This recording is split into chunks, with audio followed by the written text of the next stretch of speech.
Welcome back to the Abomination Vaults. Sorta? I'm your GM, Steve, and I'm joined by Rick, Richard, Ninna, and David! Yeah. David, where are you? Together we are Recall Knowledge, a group of Pathfinder fans bringing some cheer to children's hospitals everywhere. Say hello, everyone. Hello, everyone! Everybody. So today is actually a very special game for us.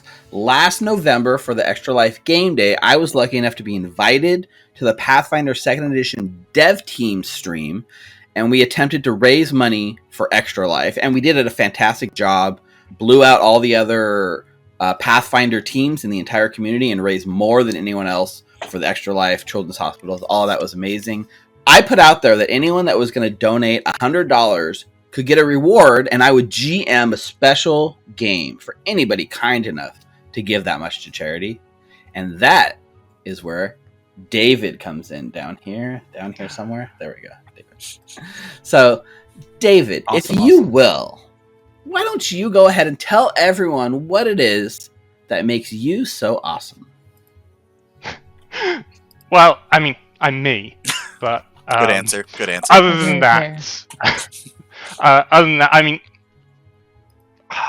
I'm no different to any other sort of Recall Knowledge fan. I mean, I've been watching you guys for a while and just really enjoyed everything. And so when we had the charity stream, I figured, why not? And I was going to donate anyway because it's a fantastic cause, and I really do support it, and so this was really just the icing on the cake that that as well as help support the charity, I get to play with you guys, and it's also good. It's also going to be really fun and interesting for me because I've never actually played Pathfinder 2nd Edition before. I've only ever GM'd it. So being on this side of the screen is going to be an experience. So go easy on me, guys. Or not. Woo! Yeah. No, we're not. We won't. Yeah. So, to that point, like, the same with me, right? I've been on this side of the GM screen for Pathfinder the whole time. When I played in that Extra Life stream, that was my first time ever as a player on a stream in front of a bunch of people. So it makes sense that you would mirror that here today and be here playing in front of everyone for the first time. Let's go. Right? Yeah. Yep. So thanks, David. You have been definitely an awesome supporter of our channel and now an awesome supporter of all the children. We all thank you from the bottom of our hearts. And thank you guys as well. Thank you. Down below in the description, I will include a link to this year's Pathfinder 2nd Edition donation drive event. We're still pretty early. I mean, game day is not until November, but it's a year-long drive. You can start donating today if you want. We're going to have our channel's personal drive linked to the bigger campaign, so you can donate through there for the kids, and you too at home can be just as awesome as David. And maybe we can earn another one of these Extra Life gold medals I got in 2020. I didn't do our own stream. I just helped the Pathfinder stream last time. They earned the gold medal, but I'm competitive, damn it. I got this in 2020. let me rephrase that. We got this in 2020, and I want to bring it back in 2022 and get another gold medal. So let's hope we can do it this year. Sounds good. Heads up, if you're not familiar with our previous stream of the Abomination Vaults, today's game is a self-contained story set after the events of the Abomination Vaults Adventure Path. But if you haven't finished playing, if you're currently a player, if you ever plan to play in it, there will be spoilers in today's stream related to our particular take on the events. I mean, maybe your game would go different. Just be warned, watch at your own risk, potential spoilers. We're not going into the Abomination Vaults or anything, but all of the characters have survived that adventure path, and there could be talks of it, roleplay moments that reference things that happened in it, right? So yeah, just watch at your own risk. All right, I think today that does it for our announcements. Everyone, are you guys ready to play some Pathfinder? Yes! I'm actually really excited right now. Yes. What character am I playing again? How do I play this? What? I know. What's We my haven't class? reviewed enough. All right. Viewers, go ahead and sit back and relax. And players, let's jump into tonight's first post-campaign episode of the Abomination Vaults with special guest David joining the cast of Recall Knowledge. David! The camera fades in, high over the familiar seaside town of Otari. We see the ships in the harbor, lumber being loaded on by dozens of workers. The same noise fills the air, the constant saw blade of the mill working to turn the tree trunks into usable material, which in turn fill the ships, which in turn float off to faraway lands, which in turn leads to new opportunities. But here in Otari, all is the same. Well, almost everything. As the camera floats in low over the town, the ominous lighthouse on the horizon, deep in the swamps, is gone. Now, it's turned into nothing more than a rubble-filled hole in the ground. It's been some time since the heroes of Otari climbed out of the pits, proclaimed the town safe, and became somewhat local legends. We see, as the camera is now floating down at street level, a familiar face walking through the town. Nulara, looking a bit nostalgic, wanders the streets. It's been a little while since she was here, as she's been off taking some much-needed rest and relaxation. But it was the summons from her old friend Hal that brought her back to Otari. She makes her way to the edge of town, through the marketplace, and past the old rowdy rockfish. And coming into focus, we see an open-air tent on the banks of the river, the location of Rin's wonders. As she gets closer, we see a few other familiar faces already there. Hal, Mukta, and Rin herself are all sipping tea as usual.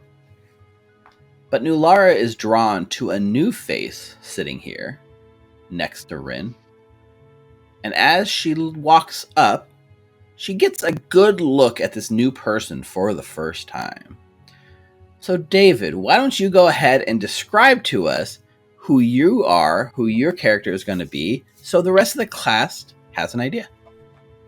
Yes, of course. So, as Nulara comes in, Gemerel will stand up, put a cup down, and go over to greet her.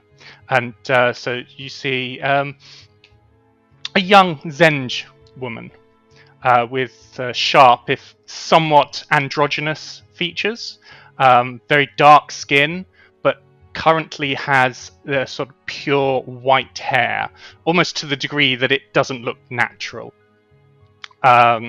She's wearing a long tunic in Nantambu style with vibrant golds, reds, and blues, and a brooch on her top left shoulder, which displays an image of the sun breaking through the clouds, symbol of the Tempest Sun Mages of the Magambia. On her shoulder, disturbed from her getting up, is a magpie who looks very put out at her perch being disturbed. So she comes over and sort of puts her hands together and just sort of gives a short, slight bow, and then extends her hand for a greeting and introduces herself. Gemerel of the Tempest Sun Mages of Magambia, thank you for answering and coming to... Yeah, and I think at this point, like, the camera's kind of shifted off of Gemeril over to Nulara. For anyone at home who isn't aware, why don't you give a brief description of what Nulara looks like as well, Ninna? Actually, I'm interested to know because it's been some time since the end of the campaign. What's changed and what's the same? But sorry, go ahead. I want to know. For the most part, the biggest thing that's still the same is that she still has Incor's blade over sheath over her back and a shield, like a sturdy shield, on her shoulder. During her times outside of Otari, she would have still have been fighting, but unlike before, when the reason for her fights would be personal, right now it would be because she's trying to do good by Pharasma. She has golden and white streaks on her hair now. She decided that a costume change would be nice. So unlike the grungy brown leathers that she has like a nice midnight black with gold streaks for her armor. And then underneath it is like a nice dark purple tunic shirt and some pants because comfort is always key. Yeah, and as Gemeril puts out her hand to her, she'll look at it curiously for a second before meeting her eyes and say, "Have you known my friends for a long time?"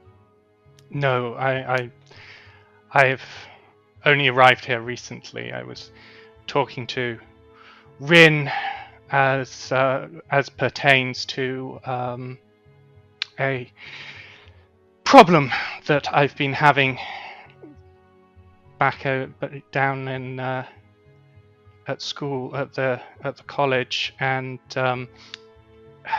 my research has led me here, and Rin recommended that I talk to the three of you. It hasn't been long since Messrs.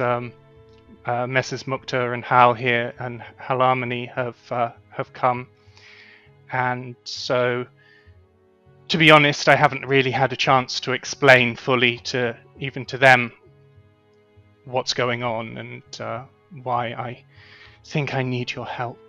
So at that, like, kind of, Gemeril sort of turns, and you see behind the two of you having this conversation, sitting, pretty close to each other on the little soft chases that, like, Rin has in her circular sort of tent, Halarmony, the current mayor of Otari, and Mukta, his sort of advisor in some capacity. So let's start with Hal, or Halarmony, as Gemeril was so kind to put it in, like, proper terms. Halarmony, why don't you give a description what people see when they look at Halarmony? Hal looks much the same. So his goatee has filled in a little bit. He's still wearing the blue with his blue long jacket with the gold trim. So it looked like it has either been repaired or replaced. But sitting here, of course, he's thinking and he's looking over at the Mukta while Mukta scrolls in some kind of notepad. And he looks and says, Mukta, want to go on another grand adventure? That would be pretty fantastic. I find this... lording over this land, like, redundant. And Doriana and Cat Caroline have become the best of friends, so they can handle that. And if they have any questions about what they should do, Menems is more than capable of answering. Well, I mean, Doriana runs the town, really. But what are you writing at over there? Yeah, sure. Adventure. Sounds great. Let's go. Whenever you're ready. Mm-hmm. And then Mukta promised revenge for the small creatures slaughter tribe. And as we see Mukta scribbling furiously and mumbling to himself, writing in his journal, why don't you describe what people see looking at him now in the wake of the Abomination Vaults?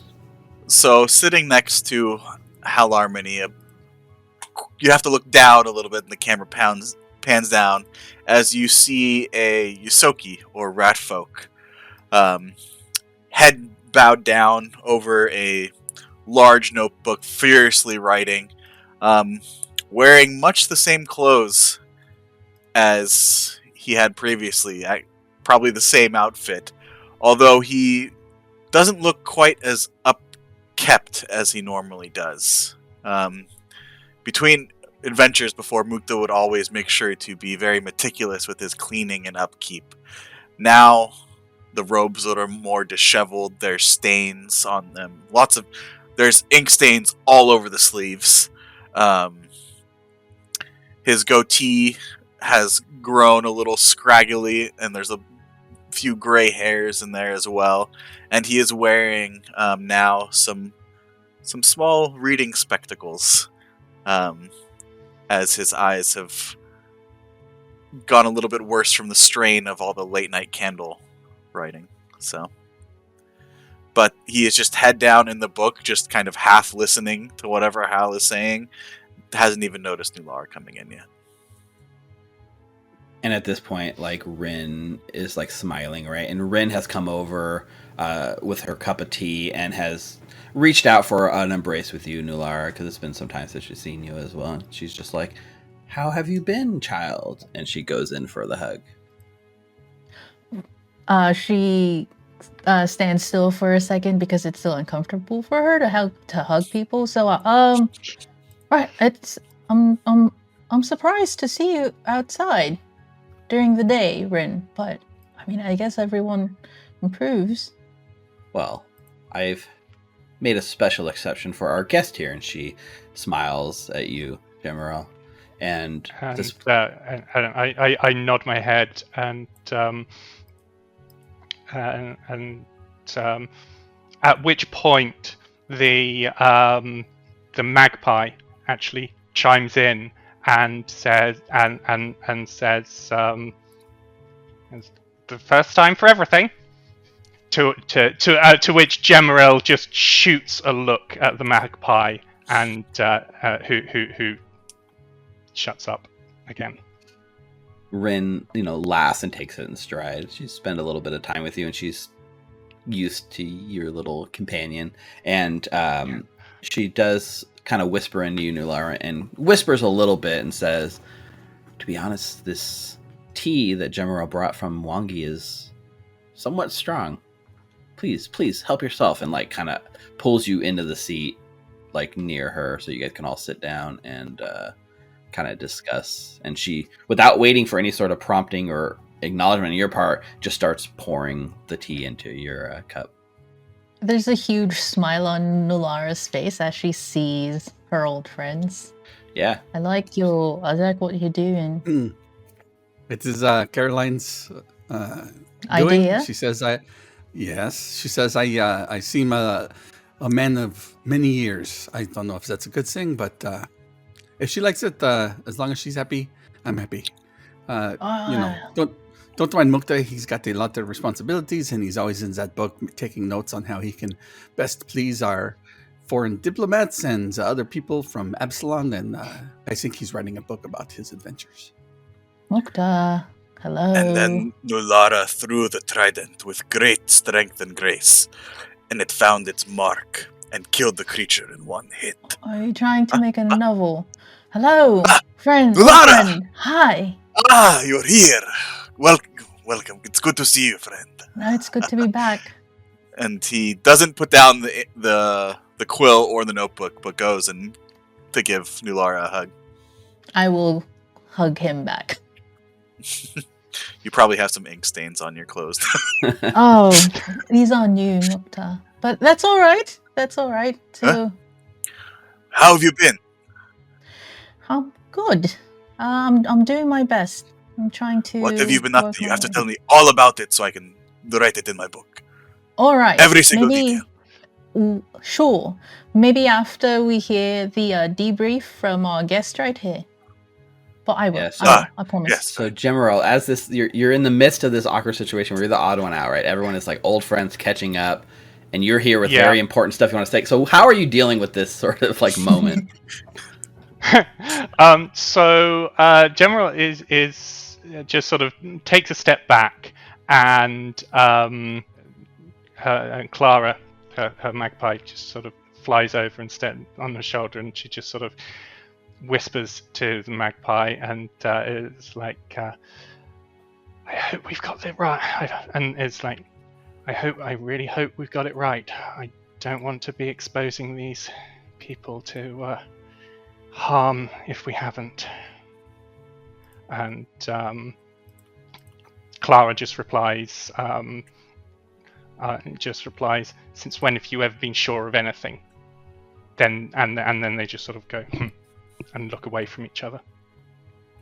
Rin at this point, after like handing Nulara like the cup of tea, looks to you, Hal, and says, "And should we be expecting Clovis soon?" No, but I find it kind of weird that your bird does not say "I'm Clara" or some things like that. You remember Clovis is Mushi. I think that was Clovis really saying it and not Mushi. But no, Clovis is out in the. He's working on that area on the forest. You remember Nulara and Mukta? Is that one place that was like taken over by the tendrils of blackness and that was crawling across? That thing. He said he was going to be out there healing the forest, so he's not going to make it this time. But seeing you, Jimmerl, and your friends there, kind of pulls on my heartstrings for the memory of Clovis a little bit. Wonder how he's really doing. I mean, before you leave to where you need to go back to, you said debrief. Are you in the military now, Nulara? Ah, that's right. And Mukta flips his pages over and suddenly scrolls, and the forest was corrupted with the black touch of Nimbaloth. No, how it's more of no. I guess you could say that the people that I'm currently working with are all I guess you could say in the military. Yeah. Well, before you go, we should take this half-day trip up north and see how Clovis is doing. I'm sure he would be able to either help him out or at least, see how he is. Maybe he could make some food for us. That would be pretty good. Yeah. When you mentioned the black tentacles in Nimbaloth, General sort of snaps more back to attention to sort of what you're talking about. And says, "Well, I'm sorry to interrupt all the reminiscing and the catching up, but if you could take a seat a minute, and I will get to the point of what has brought me here."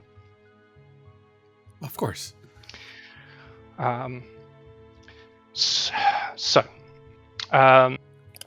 I think Clara is like watching. You're demanding everyone's attention, but Mukta won't stop writing, right? So I think in this moment, Clara's like, "Attention, pay attention." I kind of like do this to Mukta a little bit. Oh, apologies, my friend. Apologies. And he sets his notebook away and kind of just writes a little bit without looking. Yeah. So at that, General will shoot a look over at Clara and go, "Don't make me mask you." But then sort of snaps back to attention. So reaches into her bag and brings out a whole a small stack of paper. At a glance, you can see that there are sort of charcoal rubbings and various sketches and things like that. And she sort of flicks through them all, finds one, and sort of puts it on the floor in front of you and says,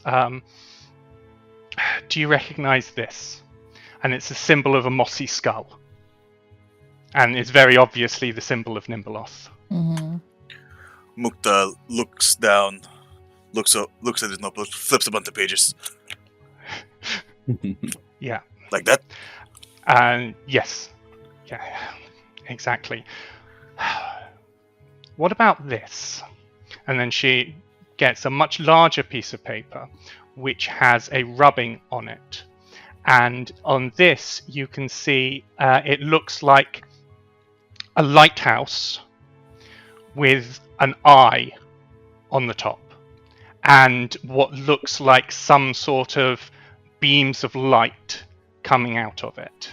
And for like you guys seeing this, unmistakable, it's the gauntlet. The same features, the same stonework. I was gonna say, I don't know. We can't just walk into Mordor. I mean, we can. It goes right down the road. We literally walk there every day. I have got something you would love to read. I mean, as long as it's relatively non-fictions, that would be good. I'm sorry, General. Please go ahead. No, that's okay. So this, so we've identified the skull. This is correct me if we've made a mistake, but we believe that this is the symbol of the outer god Nimbeloth. But we don't really know how this image relates. They're sorry, I should go back and explain a bit. So about a year, 6 months, a year ago, something like that, the school that I'm associated with, the Magambia, were asked to investigate an ancient temple that had been discovered by some explorers. Now, obviously, when they say discovered, the locals had known about it forever, but the locals sort of stay away from the place, and we were asked to investigate. It's strange. So a lot of the iconography makes perfect sense, but in some places we have this skull, this symbol of Nimbeloth, directly interposed with this, presumably a lighthouse, but we had no idea what this could mean until rumors really reached us of what had happened here in Otari. To be honest, we still weren't sure, but from what you say, this is definitely the lighthouse that you had been investigating. Rin leans forward and then his smiles like, "Oh, so you are a subscriber to my zine?" And she puts her cup of tea down. Well, my friend Blossom loves it. She's a big fan. She was so envious when I told her that I was getting to come and actually meet you. So I'll get you an autographed copy to take home with you. Much appreciated. But then she says, so that all makes sense, but this last image, even now, I still don't know. And so she gets out another piece of paper and puts it down.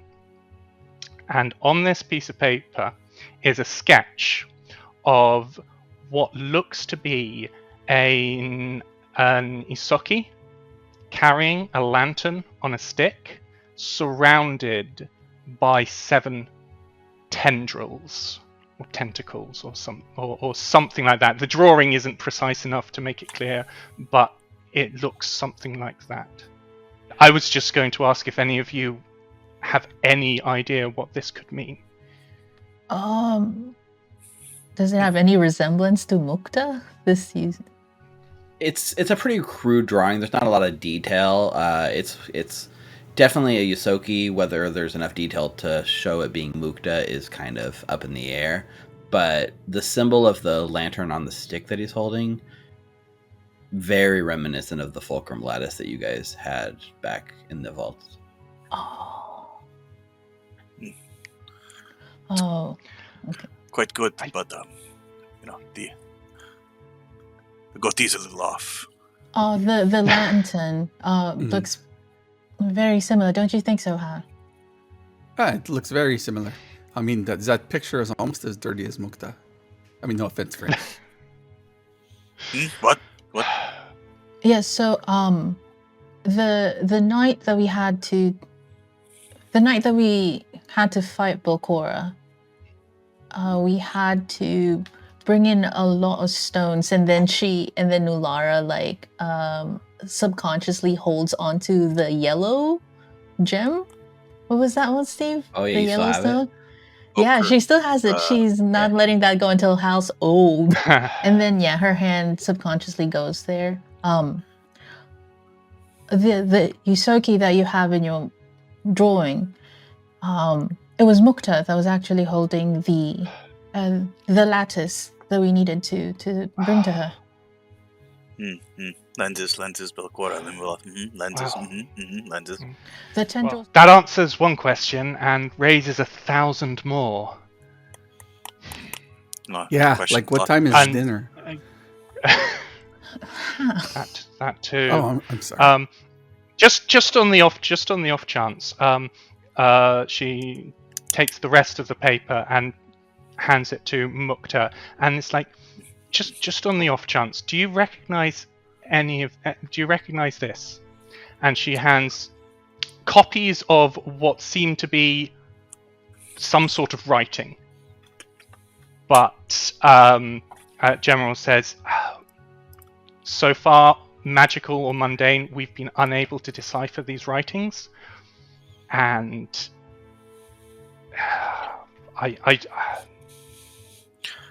Mukta will chew on the ink end of the quill, as he's wont to do with, there's one side of his lips that just kind of have a permanent ink stain. Let me take a look. Do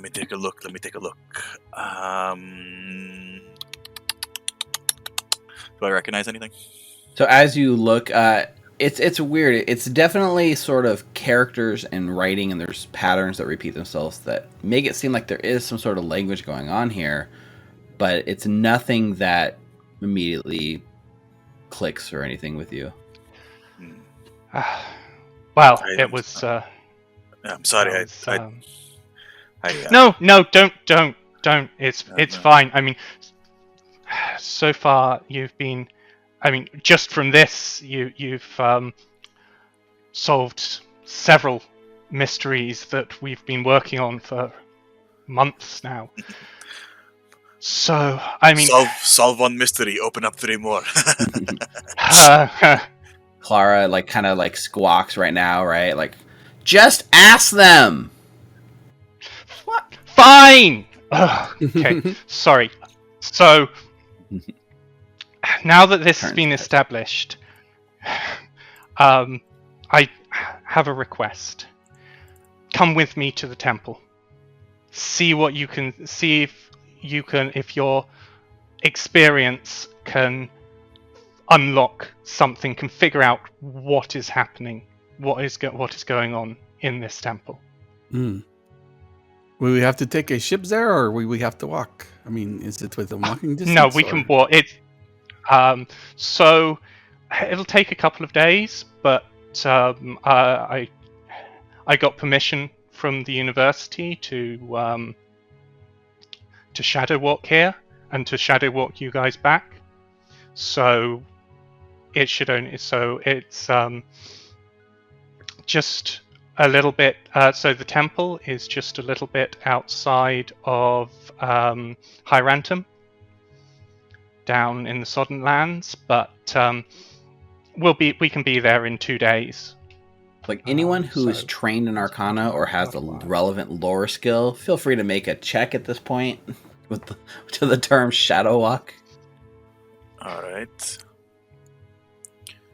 Give me a moment. Since it's shadow, can Boneyard lore help with this one? Ooh, yeah, roll with Unfortunately, not. I'm gonna say yes. Yeah, okay. It's gonna be a higher DC. Yeah, go with it. But go. That is a 30 for Mukta. Wow, That's pretty good.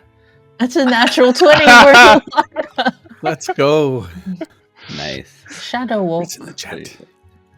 I used to work for a graveyard. Did you know that? Mukta's got a freaking plus 20 on his Arcana, huh? I know, that's insane. I'm a master of Arcana. You're a master of Arcana. Yes.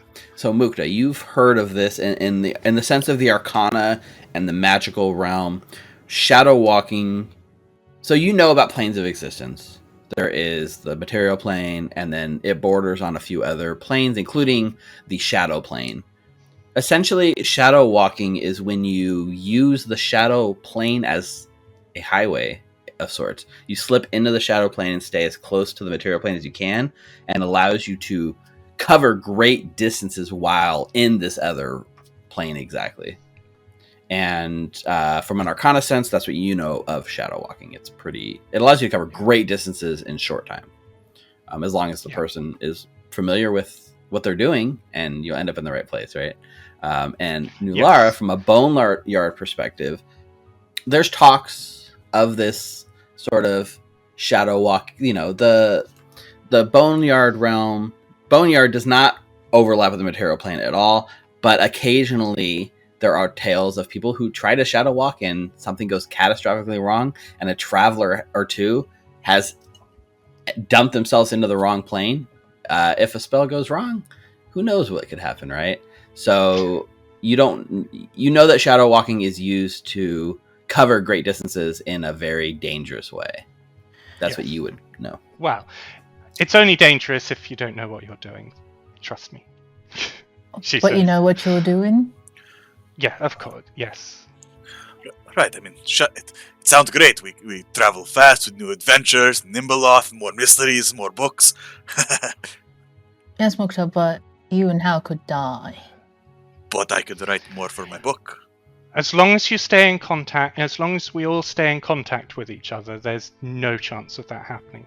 The inexperienced can get lost during travel, and you get dumped and can get dumped out at a random place. But as long as you make sure to stay in contact with the one who's casting the spell, me in this case, then there's no danger whatsoever.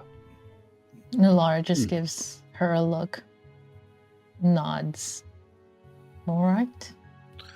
Temple, Nimbeloth temple. Mm-hmm. So you said it was a lighthouse? Like, is it by the ocean? Is where you do? Well, it's a bit into the jungle, but it's near the edge of the jungle in the Sodden Lands. So I have no idea what that is, but assuming that there's a lighthouse, it has to have a water nearby. Sorry, that is my bad. The temple itself is not a lighthouse. Oh. We found that no, it's an old low stone ziggurat built into the jungle, mostly underground these days. But it is near the sea in general, though you wouldn't want to go sailing there because of the Eye of Bendigo, which is so that's the giant permanent hurricane that appeared about 100 years ago in the area. Okay. And is avoided by travelers since. And well, it's going to be avoided by me too. Sounds like it. Yes, I mean, if it were somewhere else, then I would perhaps recommend just going by boat. But we would have to get perilously close to the Eye of Bendigo that way. So shadow walking is in this case probably safer than by ship. I knew I should have learned that teleport spell from Caroline's Uncle Steve. Oh well, it's what it is. I got something better. So yeah, this sounds like a great time. Don't you all think? Endless hurricanes, underwater, whatever ziggurat means, and like Nimbeloth. That sounds perfect. Nimbeloth. And then Rin, as she finished her cup of tea, is sitting in her lap, and she says, "It sounds like the winds of fate have brought us together one more time, almost as if it was meant to be." Written in a book? In a book, yes. Are you going You to go see too? a little bit sad look on her face as she kind of watches over Mukta. Rin shakes her head. No. I am not an adventurer. That is your role in this story. Well, when do we leave? We can leave as soon as as soon as you're all ready. I would imagine that you can't just drop everything and come with me. That you have things to put in place. Hopefully, we won't be gone more than a week or so. But if you have things to put in place, Rin has graciously let me stay here, so we can leave when you're ready. Yes, we must prepare. I need more ink and paper. Yeah. So, I mean, Nulara, you can stay at the manor. I mean, Caroline and Doriana is there. I'm sure they would love to see you. You have a place for you to change into your warrior's gear and all that stuff. And I got to pick up all my equipment. If we need something else, I could probably convince some people to, give it to us at a discount here in the town. Oh, Lomini, I've missed you. But like before, I'd love to. But I do have to pass by the mausoleum really quick. Maybe eat. And then I will take you up on your offer and head to the manor. General, if you want to, I didn't want to talk for you, Hal, but would you give her a tour? Of course, if I don't want, I'm not sure she looks like she has the time and that bird wants to peck my eyes out, but I mean, we can do that. The magpie's looking at the non-existent watch on its foot, tapping it with its wing. Behave, Clara. Behave. We are guests here. I would love to, I would love to take a tour if you're able to, if you're willing, but obviously. So we kind of get a quick montage scene as it fades, right? There is a quick sort of montage. We see Nulara, maybe give me a quick 15-second what you do back in Otari in this montage. Nulara, go. What are you doing at the mausoleum? She will go back to the mausoleum really quick, look at the corners, see if Ancora's there. If she's not, or maybe when she feels her very briefly, she'll stay for a minute more, let out a sigh of relief, and then go and see Hal in the manor. She's prepared, though. She's ready to go. Okay. Hal, what sort of tour are you giving your new found guest to the town? Oh, in the meantime, I would say, come with me, and we would go to the manor. I would introduce him, and I'd ask Doriana, hey, can you give Jimuro a tour of the town and perhaps a windmill, and perhaps introduce it to your father? And then I spent some time with Caroline saying, hey, I got to go. We need to go out there. Let the captain know that they have a port, but they don't have any ships, and so on and so forth. She's, gives you the kiss on the cheek and bids you a fond adventure. Mukta, what are you doing in your montage? Buying more ink and paper to bring with me. Writing a lot. Telling Raita last minute, because I forgot to tell her. Going on an adventure. Be back soon. She's doing the dishes as you say that out the door, and she looks back and she's like, what? I give her a kiss on the cheek and run out, Bilbo style, with paper and ink. She just shakes her head, and she, under her breath, you just see her looking a little sad as she says, never again. As she goes back to dishes. But, so, the Sodden Lands is on the other side, but has Mukta heard anything about what dangers might be there? Any stories from across the continent, being from Katapesh? Yeah, I mean, I think without even necessarily making a roll, you're feel free. I mean, it's a pretty dangerous area. It's beyond the scope of what I've necessarily prepared for this adventure, but it is a very... Let me defer to the lore master here. It's called the Sodden Lands, so it's a... Are we talking about are we talking about the Sodden Lands or the Barrier Peak? Sorry, maybe I misunderstood what you were asking. I was asking, would Mukta know anything about the dangers of what we might be facing, where we're going to end up? Got it. Okay, I'll let you go ahead and finish, David, and then I did, have a general idea of this area. Yeah, okay. So Sodden Land, permanently flooded. It's the edge of the jungle, and so you have the worst of both worlds with frequent hurricane-strength winds, rain, flooding, as well as all the standard dangers of a jungle. Right, and so this is the northern end of the Mwangi Expanse. It's, it's in the jungle. It is, like you said, right on the edge of this permanent hurricane, so it's always flooded, very swampy, tropical climate, I imagine. And I guess as far as dangers, I mean, everything that would be in the normal jungle on top of the biggest thing about this area, too, it's got a very strong connection to, the Feywild. So would Mukta have any idea what to buy to try to prepare? Raincoats? Raincoat, yeah. Make a general nature check for me. Sure. Recall knowledge nature. Recall knowledge what? That's a 14 for a 31. Wow, not bad. Raincoat would be good. If you're looking at the Feywild, then anything that could help deal with creatures from other realms are a possibility. They're generally not Cold iron. What's that? Cold iron. Yeah, cold iron's not a terrible choice for something like that. For dealing with sort of Feywild creatures and/or there is tales of a sort of underlying demonic influence in the region, which also could tie into that sort of idea of cold iron. And that's probably what you would pick up. But does silver work? Would I know silver? It has to be cold iron, right? Cold iron. Cold iron. Yeah. Can I switch my rapier out from silver to cold iron then? I mean, it's possible. How much money is Mukta sitting on these days? If Mukta says this out loud, does Hal pay him?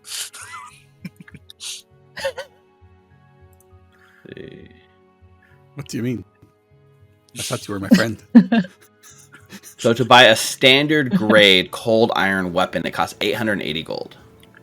Mukta does not have that, as he spends most of his any earnings on paper and ink. So yeah, it's pretty expensive to get a cold iron weapon. You could get a low grade for 40 gold, but that limits your runes you can put on it, right? Yeah, no, I'll just keep the rapier that I have then. What is the cold? What is the low grade? I think it caps the level limit of the runes you can have. There's no rune, right? Like a ghost touch rune that would work on it. There are, however, there are, I think, elixirs. So there's definitely a silver sheen. I think there's a cold iron equivalent of the silver sheen, but don't quote me on that. Yeah. Will Mukta say this to everyone else so that we can prepare? Yeah, Mukta will mention the Feywild stuff, the cold iron. He doesn't even think about the raincoat. His focus is on his mind. Just has enough room to focus from writing on the magical items, but anything mundane doesn't even cross his mind. May I change mine to cold iron if that's the case, Steve? I have 200 gold for a low grade one. Oh, for a low grade one? Low grade. Yeah. So I'm trying to look up what the rules are for low grade. So if you have a low grade equipment, you can only have the highest level rune you can have is an 8th level rune. What runes do you have on? What are you cold ironing? On Chorus Blade? Chorus Blade. It might just say it might be easier to just get some cold iron blanche, which is a vial of liquid that you pour over your weapon and gives it the cold iron trait for a while. Oh, cool. Instead of its normal precious metal, and a vial of lesser, which works on magic weapons up to 8th level and lasts for a minute, is 10 gold pieces, and the moderate one lasts for 10 minutes up to level 15 is 140 gold pieces. That's probably more. It's in your price range. Cold iron blanche. Okay, I will do that. That's interesting. I didn't even know that. Oh yeah, is that in any of the stores? Yeah, so the low grade one would be too low for all the runes you have in your blade, so it wouldn't work. It would need to be the moderate grade, which is 880 gold. Yeah, or like David's saying, you just get the oil that blanche. You put on. Yeah, the blanche is like 140 gold. Yeah, so you feel free to buy one of those. Cool. Where would that be? You probably have to search the system and add it to your character sheet manually. There's no shop in Otari set up to sell you guys cold iron blanches currently. Mm-hmm. But maybe chickens with Aurelia in Zirati Rockfish. She makes all kinds of stuff, so maybe she can whip it up for you by the time we leave. Yeah, I think that's reasonable enough. So I'll let you guys, without micromanaging money and worrying about it, because we haven't really tracked our characters that well. If you'd like to add a cold iron blanche, is that what it's called? Mm-hmm. It's probably under adventuring gear. It's consumable.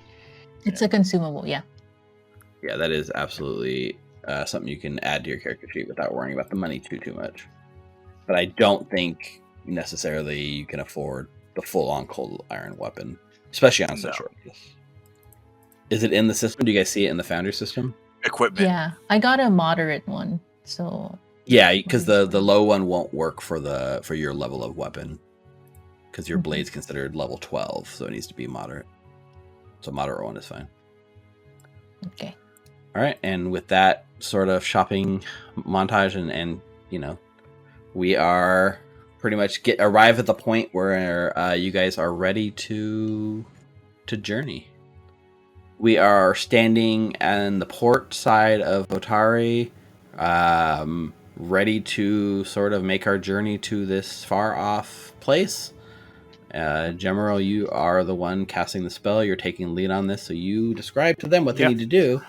And Yeah. So just essentially just hold my hand or my shoulder or however. You don't all need to be touching me. Just everybody needs to be in contact with each other.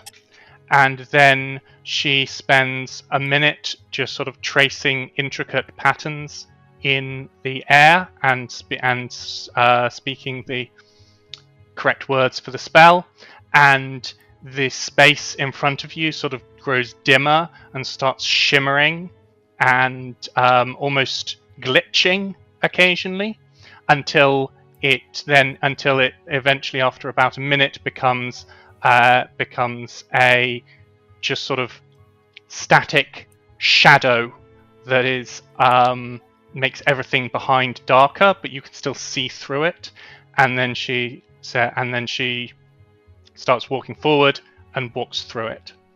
I like to imagine this part feels like if you've seen, the original Charlie and the Chocolate Factory, so like Willy Wonka and the Chocolate Factory, and you're going down Willy Wonka's tunnel of creepiness and danger. Very much so, but all in monochrome.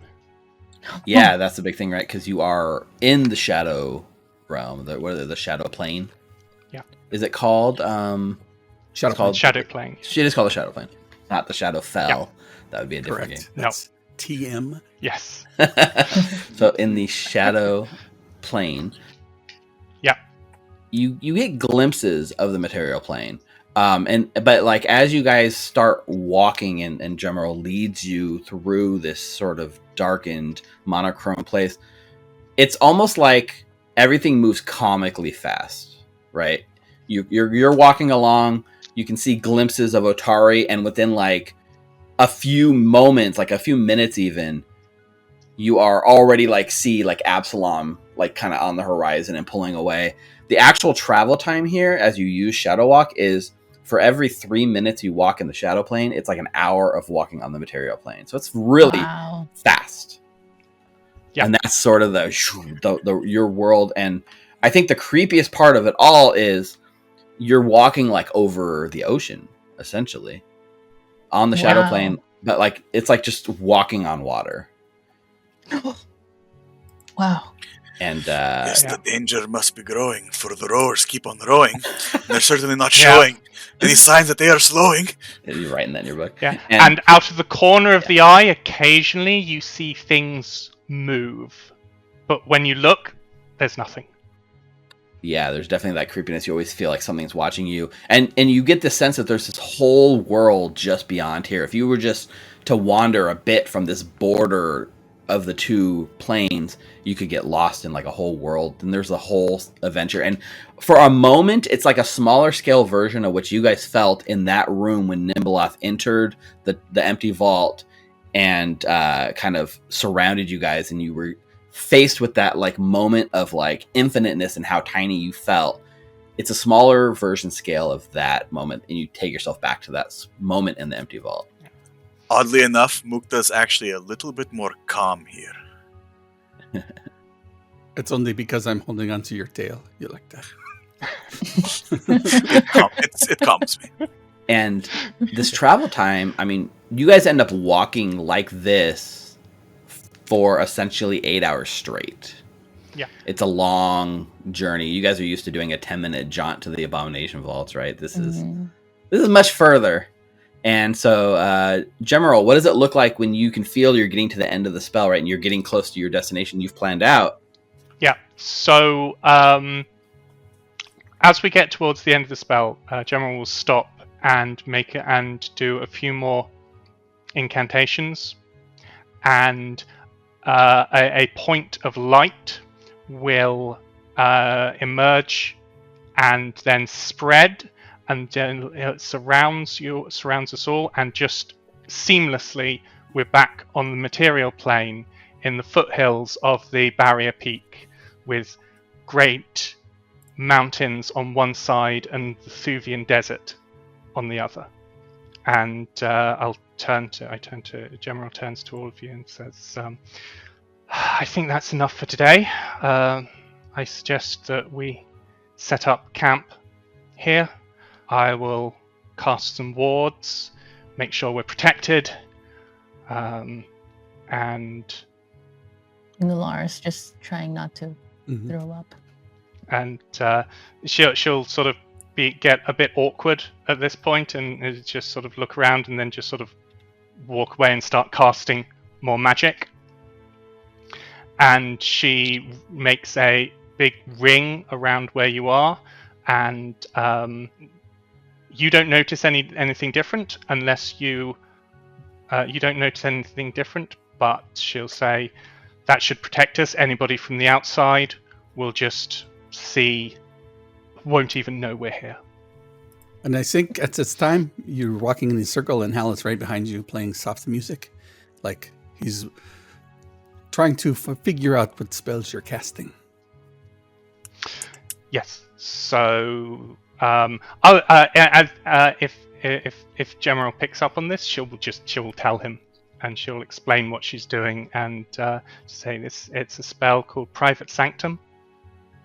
I designate an area within which nothing. So if you looked from the outside, it would just look like haziness and sort of slight darkness, and you would just sort of see nothing much. But it also protects us from any sort of scrying, any sort of hostile intent, and animals and beasts and the like will naturally avoid the area. And the other thing too, I think maybe Mukta here, seeing the desert kind of stretching on one end of the barrier peaks, this is the closest you've been to home in a while. Mukta will take a deep breath and try to get as much of the desert air that's coming up as possible. And there's a moment of calm before, and then he goes back to And we get this sort of scene where you guys are able to camp out under the stars and beautiful in the mountains. It's probably a bit chilly, maybe. Yeah, it's just this sort of peaceful night you guys are able to spend together. How you're camping? I never would have thought. We finally did it! Wow. General had to do that for you? Well, Mukta will actually pause at this point and look up and be like, I don't know what to say. I am speechless, so let me sing instead. Now, how much does your magic actually make this feel like you're not really outdoors, though? Is this like camping in style? Is this like having a cabin?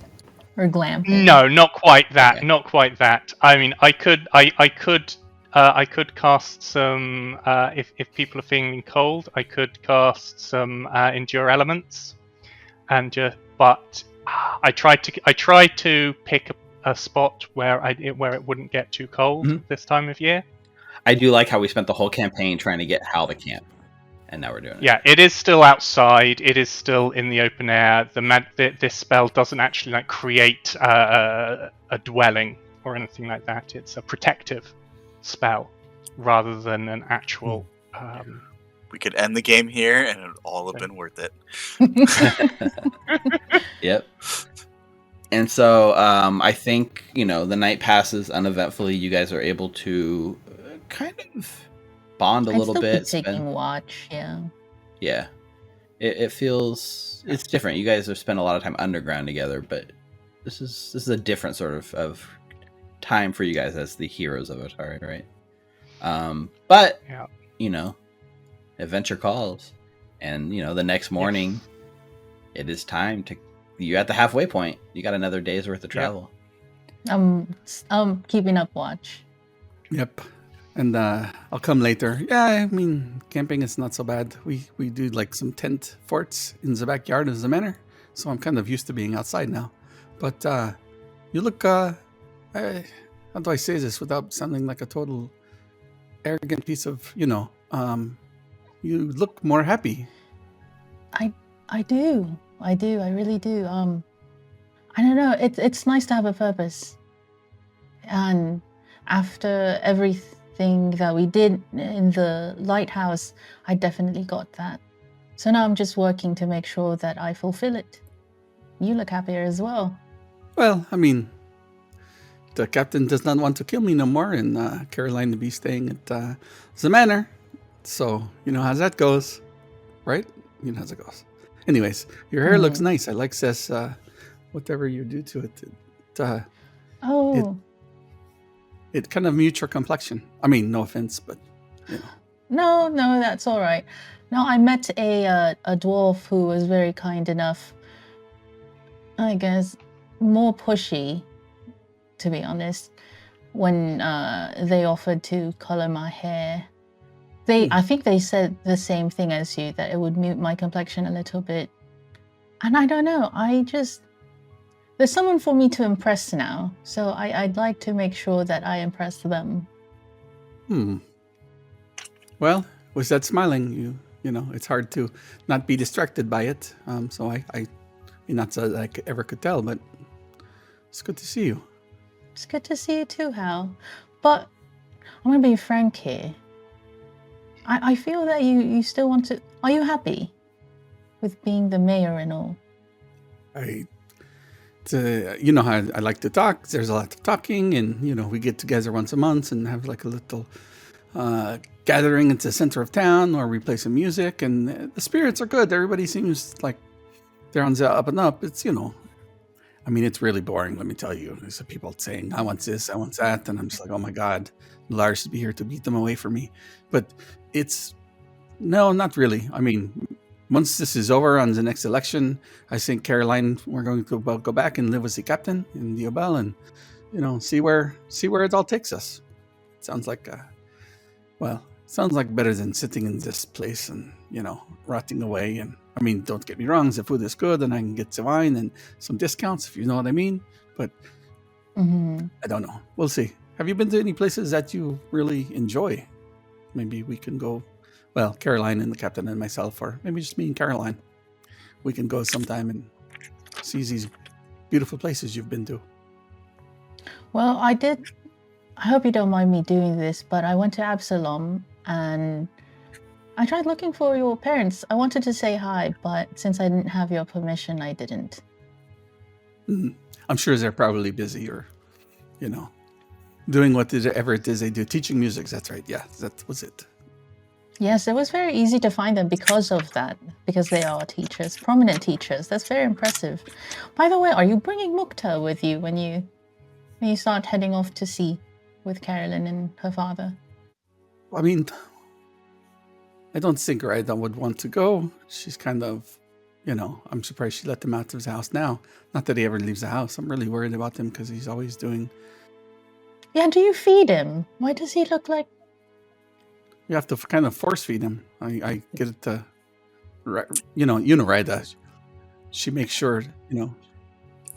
Go ahead, Steve. No, I was going to say, as you guys are having this conversation, right, the camera's been like centered on you guys, and it's been moving in closer and closer as you guys have been talking until you guys are kind of filling the screen. But the camera pushes past you guys until you're too close, and it actually moves through you slowly while the words continue this whole conversation. We see a sort of like rock or maybe like a toppled tree or something, and the camera keeps pushing more and more towards it as you guys have this conversation. And we see during that time, crouched behind the rocky...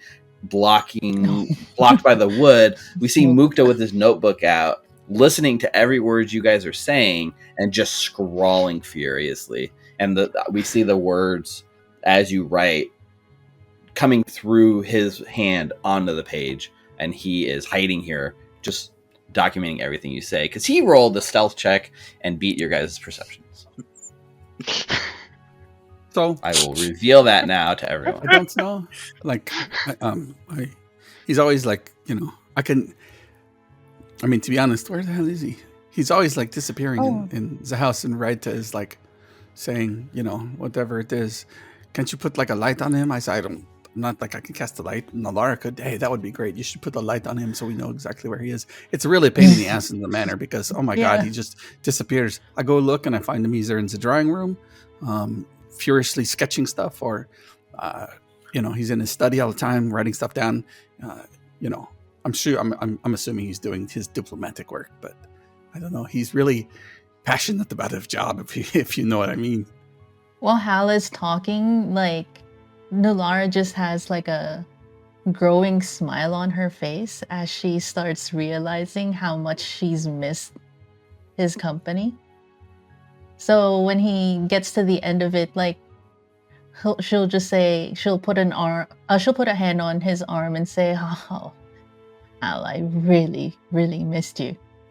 But Mukta, and then I turn on my light, and then like I just unknowingly, shine it over the forest, is wearing the same clothes that he had when we defeated Bakura, and that was a long time ago. We have to do something about that. Raita doesn't seem to mind. I don't know. He says I'm sure she's find him better that way. But Mukta. Make a perception check, Nular. He has this cape and cloak that we, put on him when the foreign emissaries come and, want to talk about the lumber and everything. We, kind of dress him up, and he's got the little hat and it kind of sits to the side. You do not see Mukta. Yeah, but I'm still just like waving my strobe light around. If they call for me, I'll poke my head up. Oh, she's calling. I'm here. Oh, come in here. I think I'm not sure if this is inside General's protective ward. Of course. Far out. No, scurry over. Keep writing. Mm-hmm. What do you think of General, by the way, Hal?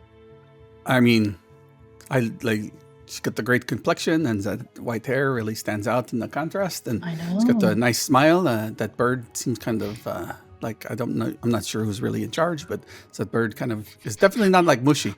Talks all the time, and I just can't wait, I know. to see.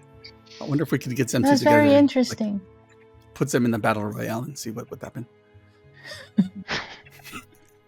They would just start fighting each other, probably. It's true. You know my experience with Mushi, right? Just, can you make sure that I don't do the same thing for this one? I wouldn't want to be the reason that this one dies. I'll write a note. No, please make sure.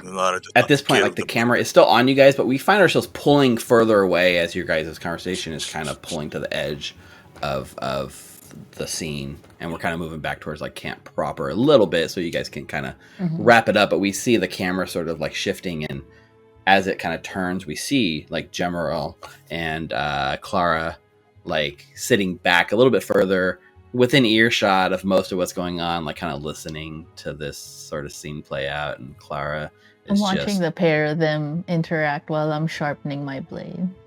And Clara is sort of like, "You sure these are the idiots we're gonna trust?" Fair. I mean, the whole world to choose from, and these idiots. Don't be rude. Look, you saw what happened back there. You saw what happened with the. You saw how they reacted to these sketches, these drawings. I mean, I can't be sure. Nobody can be sure, but like, this is our last chance to get to the bottom of this. If this doesn't work, then I can't keep teacher off our back. I can't keep the head off our backs. And do you want to be reassigned to Sengor? I mean, because I don't. I'm kind of growing used to failure at this point. Ofthe hears that and kind of nods his head. So at this point, Gemeril will just shake her head and say, "Look, I've got to concentrate," and will make a gesture, and Clara will perhaps squawk slightly, but then turn into a mask, and General will just take it and mask and will sort of hang it round her head, round her neck. Like not just wearing a mask, like transforms into like a big sort of wooden mask. Into the mask, Yeah. into the mask, which is so. Quick lore recap. So all members of the Mangambia will have a mask they carve themselves as part of their acceptance into the school, and that mask forms that mask for some people can become a familiar, and in this case it sort of combines with the familiar, the magpie familiar, and General can freely switch between the two. Usually she has Clara as a magpie, but when she needs some peace and quiet to do some more, and she goes back to her research notes and just sort of double checking everything. When she needs some peace and quiet, she just turns So Clara let me ask, what does your mask look like? It is a magpie. So it is a very stylized. It is a very stylized sort of African style, in that sort of African angular style, but very clearly of a magpie. Very I cool. think after once the magpie stops talking or complaining, I think I would probably go over to Gemeril and tell Nulara, I'll see if our friend enjoys any kind of music. I could probably pick up some of their favorite tunes, and I'll walk over and well, it got a little quiet over here. Hope everything is going to plan. Is there any favorite tunes you think you want to play? I'd love to hear. I love to learn different styles of music from the different places. I'm afraid I'm not musical at all. She says, I've been thrown out of singing. I've been thrown out of the whatever the equivalent of karaoke is down there. But I'm always interested in hearing music from around the world. So play what you want. Play what you feel like. She says. Then, but we should probably get some sleep. It's going to be another 8 hours or so tomorrow. I'm going to say at this point, Al will start playing some music as the night grows long, just to get everybody into a calm sense of mind, and anybody else can do whatever they want. Okay. And so we have a nice sort of fade, like crossfade scene here as it kind of goes to black. The camera kind of goes up, and the night passes. And when the camera like crossfades from this night campsite, we now see it's crossfading to a scene. We're in a jungle, and there is a sort of small-ish hovel, almost like a mound of vines and trees and rocks, kind of over, like up out of the ground, but it almost looks for like a moment as if the ground is like reclaiming this place. And in that moment, there is sort of it lingers there for a little too long. And then there's like a ripping tear and like a popping noise as like shadows spill forth from like a tear in reality, and you just see like Gemeril like leading you guys out of the Shadow Realm into this like jungle sort of place. And I know the spell will deposit you like up to 1 mile of your target, but in this case, Gemeril's really good, so you showed up exactly where she intended, because one by one, you guys sort of pop out of that Shadow Realm back here into the jungles of the Sodden Lands.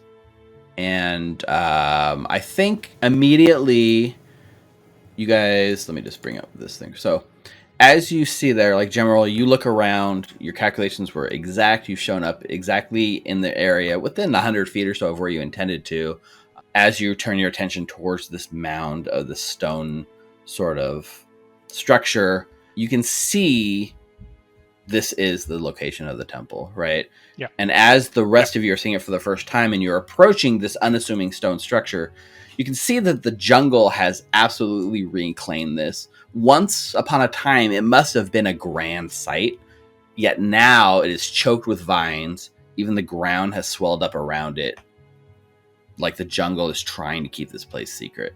And a path has been carved right through the vines, leading down towards the entrance. Although given the time that you've been gone, General, some of the vines have regrown and sort of covered it, choking it a little bit.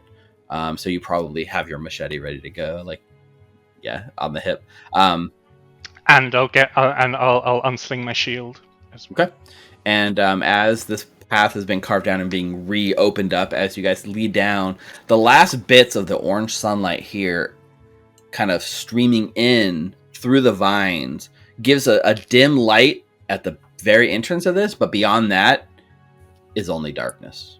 And we arrive at the temple gates.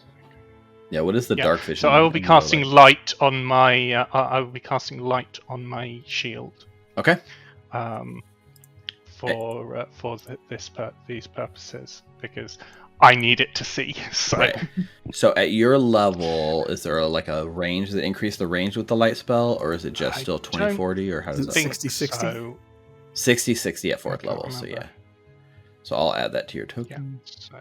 Do you have a particular color of light that Gemro would default to? No. So she would just use. Be as practical as white, and just to give as much detail as possible. Yep. No moonlighting? No, not for. So as Gemro lights up the shield, and that's enough light to really fill this central chamber, this first chamber that you guys have seen. And as you walk in for the first time, you see all around you, right? The walls covered. There are hundreds of images scrawled upon the surfaces of this place.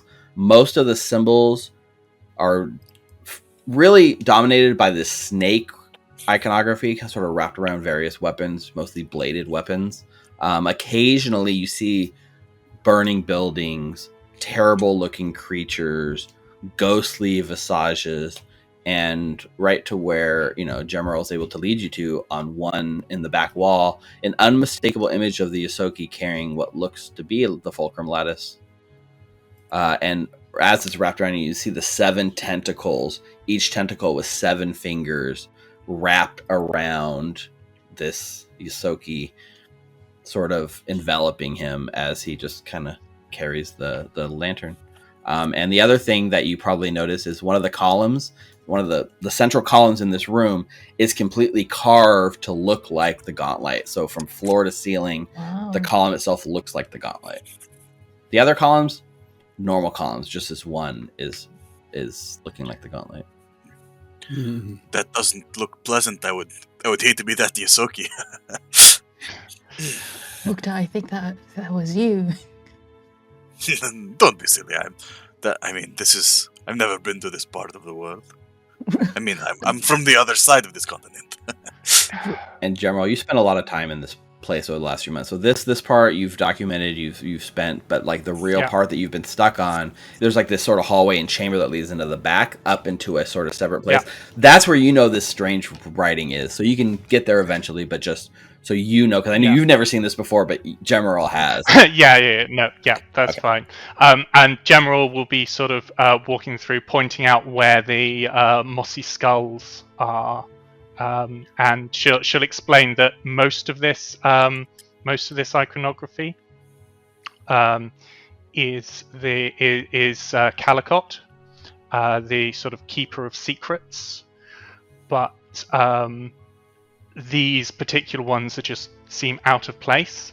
And as Steve says, there's this chamber that we've had no progress on it for months now, and I just hope that you guys can shed some light on it, and not literally, obviously. Okay. Metaphorical light. I was going to. You just did that with your shield. You could just do that same thing over here, but okay. Yeah, it's okay, Clovis. Why don't you put some light on Nulara's shield? Sorry, I forgot. Was Clovis the light one? Yeah. I think Clovis her blade has one too. I remember. No, it was Clovis putting the light on it. Yeah, but you might have had a thing on her thing too. But it's like moonlight. Or I think it might have been the gift from Pharasma where it glows dim very little, but it is like a very dim nightlight, right? Yeah. General, if you tell me where to go, I could stand in front of everyone else. If you're willing to, I mean, Yeah. I've been here many times, and I don't think that it shouldn't be dangerous. But it's been a while since I've been back, so But let me tell you, if you're willing to, that's when we went to a place that looked like this, it was like, oh my gosh, it was really bad. So I think we'd let Nulara stand in the front. I will defer to your experience here. She's very good at standing in the front. Yeah. The weird thing is, like, given like it hasn't been that long since you guys defeated Belcora, right? It's been an undetermined amount of time, but we're talking. We're measuring in months and maybe a year at this point. These carvings must have been here for hundreds of years, right? Way predating anything ever happening with you guys. It's almost like this existed before what you guys did. I mean, it's a little, the timeline doesn't match up with what you're seeing, right? It's a little eerie. Yeah. I have to say, this problem must be quite complicated for the Magambians to not even be able to figure it out. Well, I mean, to be honest, it's not really a priority for them for the most part. There's I haven't been I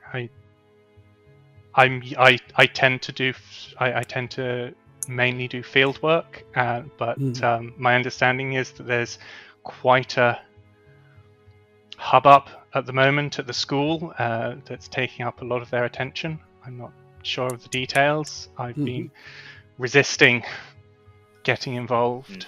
Go check out Strength of Thousands today at your local bookstore.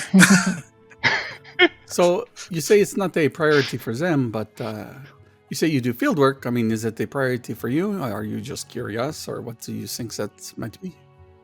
It's going to sound stupid, and I mean, it sounds stupid to me. And Clara, I dare you to say something right now, but it's just a gut feel that there's something here, something that we can't ignore. Can't ignore Nimbeloth. Nope. Do you think it's Nimbleoth too? I don't know. To be honest, there's not much information. I've had very little success in digging up anything about Nimbeloth, bar the basic name and the fact that she's associated with the undead and wisps and marsh and swamps. There's very little knowledge, and everything I've learnt tells me that even learning about her can be dangerous. So it makes sense that the school doesn't keep records. Do you guys remember Clovis with the Whispering Reeds? I was going to just mention that. I was going to ask if you still had that book, or did he take it with him? I imagine he probably took it because he was dealing with his stuff there. But he did. He did. It's such a failure. But yes, I checked my bag, and the next thing I knew, it wasn't there anymore. I looked for Clovis. He wasn't there anymore either. So I hope he's okay. We'll see him before we go. Okay, well, to make you feel better, we'll go see him. I see him a couple times, but not, not that much. He came in to make sure that he's overseeing the mill, so he wanted to make sure take trees from here, not from there. But do you feel any different here, knowing that? I think Mukta, the other thing here too is like you've been shielding Hal for this over the last few months, but Clovis has grown more and more distant to the point where this last time you couldn't even find him to deliver a message that he should be coming at all, and you lied to Hal to kind of spare his feelings, but you haven't had contact with Clovis in at least 6 months. Clovis. But anyways, Hal doesn't know that, so go ahead. Nulara, does this place make you feel any, like, I mean, it's Nimbleoth, right? And you had this other friend over here who doesn't like Nimbleoth, and they fight, and they get right. I mean, wasn't that like the whole reason you were down there? Yes, I do. I mean, this definitely works well with what I'm doing for Pharasma right now. But I am going to admit I didn't even know that there was a ziggurat that had a lot of Nimbleoth things in it. I'm also in the process of learning everything. So, General, you can yeah. lead them and show them sort of where the writing is, specifically the ones that you've been stuck on the most. It's kind of hidden in the back side of the temple. Out here, it's not all. I don't want to give the impression there are like hundreds of symbols. Most of them are not Nimbeloth, but there are key symbols here and key things that definitely relate to Nimbeloth and definitely relate to that iconography. But it's not like this place seems necessarily dedicated to Nimbeloth. So as you move back sort of into this chamber, you can see the writing on the wall as General described, right? There are also 6 large, way oversized statues around the room, each with their hands sort of holding this empty bowl, almost like to accept an offering of some sort. The faces in this room are actually carved inverted, so it gives you the eerie feeling like as you walk around the space, the faces are following you and tracking you wherever you go. And around the edge of the walls, you find the unmistakable characters that resemble writing. Hal, as you kind of look at the walls for the first time and see, you find it oddly hard to concentrate. You start looking at the letters, piecing together patterns, reuse symbols, and then as you blink, when you open your eyes, it's almost like your thoughts have been wiped completely. You forget what it was. You were so sure a moment ago you were on the cusp of understanding, and the symbols themselves seem like they might have actually shifted and moved. There's no logical connections in your brain, right? It hurts to think about the logistics of it, and yet you're faced with the reality of this strange writing, and you try to make sense of it, and you can't. And all of you are sort of... Stand next to Lara, I'll be looking around and saying, "Oh, okay, look at that over there. Don't you think that's..." And then scratch my head, and then I'll be like, "Oh, I'm not sure." It's fucking creepy. And then I'll just bend over and throw up. What? Just like Are you all right? General, what's happening here? I wish I knew. I mean, all I can say, Hal, is that you'll get used to it and stop throwing up after a while. Is throwing up too? Here. So she'll get out a flask and pass Hal and pass it to Hal and say, "Have a sip." And if you do, it's disgusting, but you do feel a bit better. Oh, okay. Thank you. Here. Yeah. It's beautiful. Yeah, so this is a weird moment. You guys are kind of dealing with Hal being sick to the stomach and not able to stare at this without going a little gross, feeling strange. You hear Mukta say that, and you turn and look, and yeah, Mukta is fascinated by this, looking around, wide-eyed. He's not writing? Huh? I think maybe he's not writing. He's probably not writing. Yeah. Mm-hmm. And as you start looking at the symbols, Mukta, you feel them sort of shifting as well, but it doesn't affect you the same. The symbols, for some reason, start to make sense to you. And while you're looking at the wall and while you're trying to piece it together, you hear a whisper in your head. You see it, don't you? I Look, do. not with your eyes. Open your mind, your spirit. Let the words flow through you. And there's this sort of soft-spoken, very reassuring voice that's competing in your head with the constant sort of whispers that you are dealing with on a daily basis. So you've got multiple voices in your head now for the first time, right? And it's just kind of telling you to sort of focus and don't use your brain, don't use your eyes, just feel it. So Mukta will stop staring directly at the writing and kind of just unfocus. Mm-hmm. It's like one of those 3D pictures. You just blur your eyes. Yeah. So Okay. Exactly. That's what he's trying to do. And you see Mukta's eyes and expression just kind of go blank, and his eyes glaze over it. He's not focusing on anything. Yeah. Okay. And just opening himself up to the chaos that's the universe. Yeah. And you guys are all watching this, in watching and kind of in amazement. And then even Clara's the fuck? Right? Anyways, as this starts coming in, you start understanding the writing. The multiple images start overlapping. The patterns start coming together. And this is sort of what you read with your eyes, Mukta. First thing first, giant all caps letters, big danger warning. Danger. And then familiar sort of style of writing, something that you yourself deal with, is like this sort of rambling flow of thought, putting everything down.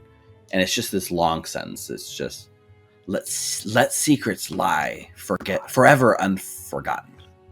Remembering the forgotten restarts the cycle. What is forgotten becomes remembered, then forgotten. Some things should not be remembered. So I'll put that in chat for you. And Mukta, as he reads these words, he starts as well, like he's reading it, he's speaking it out loud to you guys as it flows through, whispering these words over and over, unable to shake the thoughts from his head. And as you do, sort of, and that same gentle voice fills your head, the competing whisper over the madness. And you hear, it has been some time since one cursed with the sight has come to my halls. My name is Yamis, child. Are you sure you want to be here? And then forgotten, something should not be remembered. Where else would I be? You can all hear Mukta sort of talking to himself, right? Mm-hmm. Yeah. So General will have got out her notebook and and will now start writing down what Mukta is saying. Nice. And you start seeing a little bit of images and flashing in your head, Mukta, around this room. Images that you can tell took place in this room. Who knows how long ago? Hundreds, thousands, maybe longer. Before the jungles ever reclaimed this place. Secrets, truths, lies, all given in ritual to Calicut for safekeeping. Priest, arms outstretched over the statues, spilling their blood into the bowls, speaking words into them, offerings to the winnower. You see it now, don't you? If you have come to learn our secrets, you must trade some of your own. And you look, right, there's 6 altars in this room, but there's 3 on each side of the room. Only 3 of these need to be activated in order to sort of unlock this temple's secrets. And as you sort of look at the writing on the 3, you notice they each have a different word inscribed into them in the sort of chaos, right? One altar has the word pride written on it. One has the word secret written on it. And the last has the word lie written on it. You must spill your blood into the bowl and offer up something, a lie, something you're proud of, a secret that you've never spoken before here in the temple. Is he saying all of this out loud? That part probably not, but I mean, I'll leave that to Okay. Mukta. I'll be kind of still unfocused and say, pride, deceit, and secrets. Pride, deceit, and secrets. Pride, deceit, and secrets. Well- Which one did you give, Yamis? Yamis? Yamis. Who's Yamis? Yeah, you guys don't What hear is- this voice or know what he's talking about at all. No. Oh, Mukta, what are you talking to? Are you there, Yamis? Oh, did I'm we lose here. him? Are you a god? No, but I serve one. Am I a god? Doubtful. Mukta, could you ask your friend how to move forward? Pride, deceit, and secrets. Pride, deceit, and Pride. secrets. You may not be a god, but you have been Secrets. touched by one. Hmm. As has your friend there. I think she got the better end of the deal. No, not her. Pride, deceit, and secrets. Tell me, what will we find? It is probably better you do not know. There is a reason this place has been forgotten. I wish But I need to write I it could down. tell you to turn away, that the secrets that lie here are best left uncovered. But I cannot, because something has already uncovered these secrets. Mm. Something is below us now, growing in strength, something has accessed the vaults. Something almost as dangerous as the secret itself. We've stopped one horror. Why not another? And we see Mukta is still talking. He takes out his dagger and just cuts his hand. And you see the blood start dripping down. And he points his fist to each of the bowls with the blood dripping and just says, without looking, pride, deceit, secret. Okay, so can Jamrel figure out what he's talking about from this? Let's make do you have any lore that you could apply to this situation? So my laws are academia, which is not really, and jungle. And it's not really the jungle. No. This could probably be religion, arcana, something in that nature. This is definitely related. It's definitely related to like Calicut and like the sort of religious rituals that they might do. I mean, if it's arcana, then that would be the best for me. But I could do occultism or religion. Let's do. Well. I think occultism and religion is probably more in the sort of ballpark for this, and it's not just Gemerald. Gemerald is going to have a lower DC just because this is sort of their warehouse. This is her wheelhouse, but for like anyone else trained in religion or occultism, feel free to make a check here. Yeah. Private or just public? Go ahead and make it public. Hero point. Hero point. First of the game. 3 on the dice. Plus 18. Let's hero point that. Yeah. No, that's not much better, unfortunately. Well. Not really. Yeah. So Clara's just like. Well, that's not a surprise. Brainiac doesn't know anything. Anyone else want to attempt to check here? I'll be sort of going back and just sort of frantically going through all my notes, like pushing like paper, throwing paper all over the place, and just sort of trying to dig through various things. And it's just not finding. It's like I know it's in here somewhere, but I just can't find it. I will call on to Pharasma and do a religion check. Okay. To see if I can help. 31. 31. Much more reasonable number here. Yep. Pharasma sort of like leads your brain down a path of knowledge, and it's not exactly Pharasma's wheelhouse and the secrets and stuff, but you start watching Mukta. He's spilling the blood, and he's saying these words: deceit, pride, truth, right? And that triggers a sort of ritual that you've heard of before, which is the offering. And you start realizing it's not that he needs to say these words why he spills the blood. He needs to offer up an actual truth, something secret, something that's never been spoken by him out loud before. Or it doesn't necessarily have to be him, it just has to be anyone. I'll say my name on the secret. My real name on one of the secret hands. Where so the do you secret move is. up and sort of like push Mukta away? You have to spill some blood, right? Yeah. Yeah, I would imagine Mukta was in the middle and just taking his fist and pointing to each statue as it's bleeding. Yeah. So what is New Lara's real name? Lara. Lara. Okay. It's Lara. It's New Lara. Yeah, okay. Oh, okay, I get it. I get it now.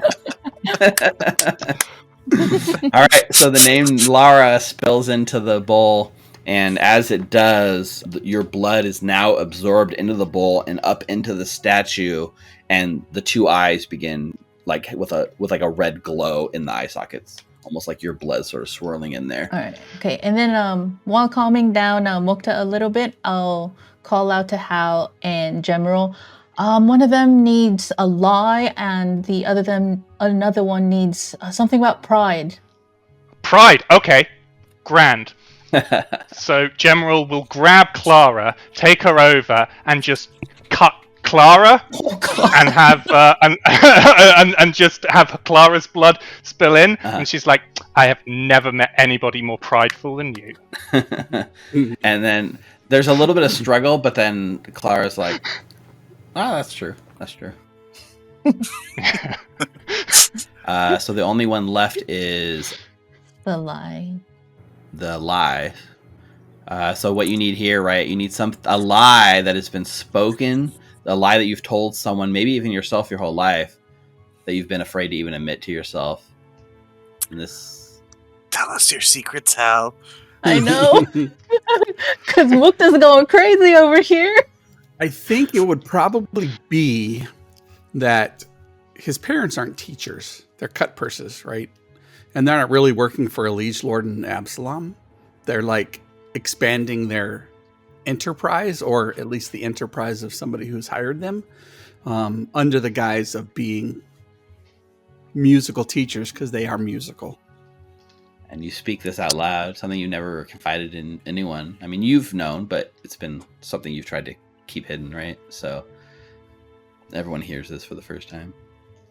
And just like that, right? The same thing, the blood spills into the bowl, goes up into the eyes. Clara's blood spills into the bowl, goes up into the eyes. As this happens, right, the thing that you've spoken out loud is taken from you. Nulara, you now forget your real name. Hal, you forget your parents are cut purses. And Clara forgets how full of themselves they are. And is now That's actually a plus. more humble. Becomes a little more humble. I don't know my name. Yeah, you forgot your real name now. Hal thinks his parents are actually music teachers. Now he thinks his parents are actually music teachers. Yeah. Wow, that's pretty good. I like that consequence. and sort of the as this happens, right? The eyes dissipate, the blood is gone. You've given your secrets to Calicut, and in the middle of the room, the actual spirit, this ghost of Yamas appears in the middle of the room in front of you all, and smiles, his eyes lingering on Mukta. I am Yamas, guardian of this temple and of its secrets. My soul cannot rest until this secret has passed into capable hands. And there's like a sad linger on Mukta, his face as he looks at Mukta, right? My place has been corrupted. Something deep below us has accessed the vaults. And that, the same thing he told Mukta, right? That's almost as dangerous as the secret itself. But he's saying it to you guys all hearing it for the first time, right? It's as dangerous as the secret itself. If you are all here to claim the secret, as prophesized, I will finally be able to pass on. But you must be careful.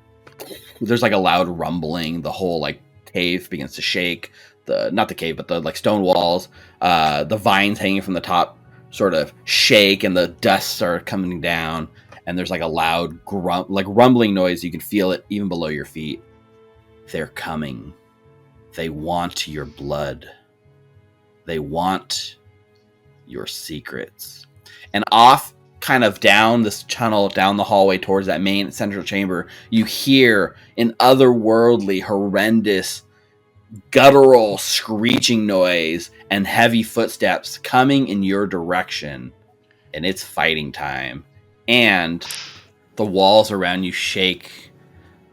The horrendous growls comes from the next room, and we are in initiative. I'm going to switch this over to the battle screen for the first time today. Woo! And you guys go ahead and roll initiative. Decent roll. I like how I see a natural 20. Nice. And I yell a battle cry.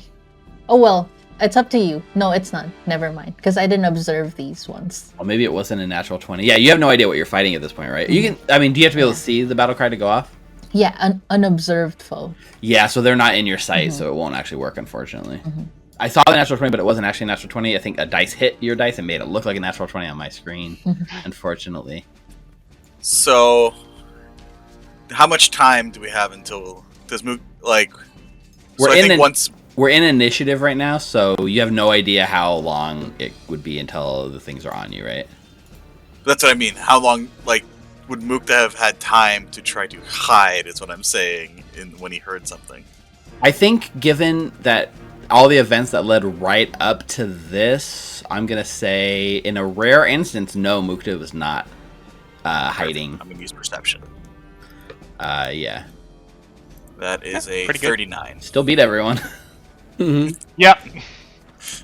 Yep. Okay, so in that sort of heart thumping, you hear the screams, you can feel the place around you, the ground below you is like shifting and grinding. Up first in initiative, Mukta, who is for once not hiding in the shadows at the start of combat. So for the first time, Nulara, since you've been back, and for Gem, since you've met Mukta, you see his eyes actually focus as the adrenaline of combat and knowing what is coming actually brings his mind back into focus for once, and he's able to shut out the whispers. And I'm going to... Where is the sound coming from? Out in the main chamber, so like you guys are kind of up here in this ritual chamber. There's like a staircase down, and then it turns the corner back to where like the gauntlet carving and stuff is. It's coming from down in that direction, like the entrance to the cave where you guys came from. I guess Mukta will, stride to over here actually and hide. So first action, stride. And yell out, "We make our stand here, yes?" Yes. Yes. It's good to be back. And I will... You want it secret or public? For ease, just go ahead and make it public. Alright. That's a 30. Not 8 on great. the dice. At a 30. I rolled an 8, but it's a 30. And Anything for your third action? I will just draw my short bow for now. Okay. Short bow is drawn. The enemies had a 38 on initiative, so they get to go next. You hear their sort of guttural war cries coming closer. So that's...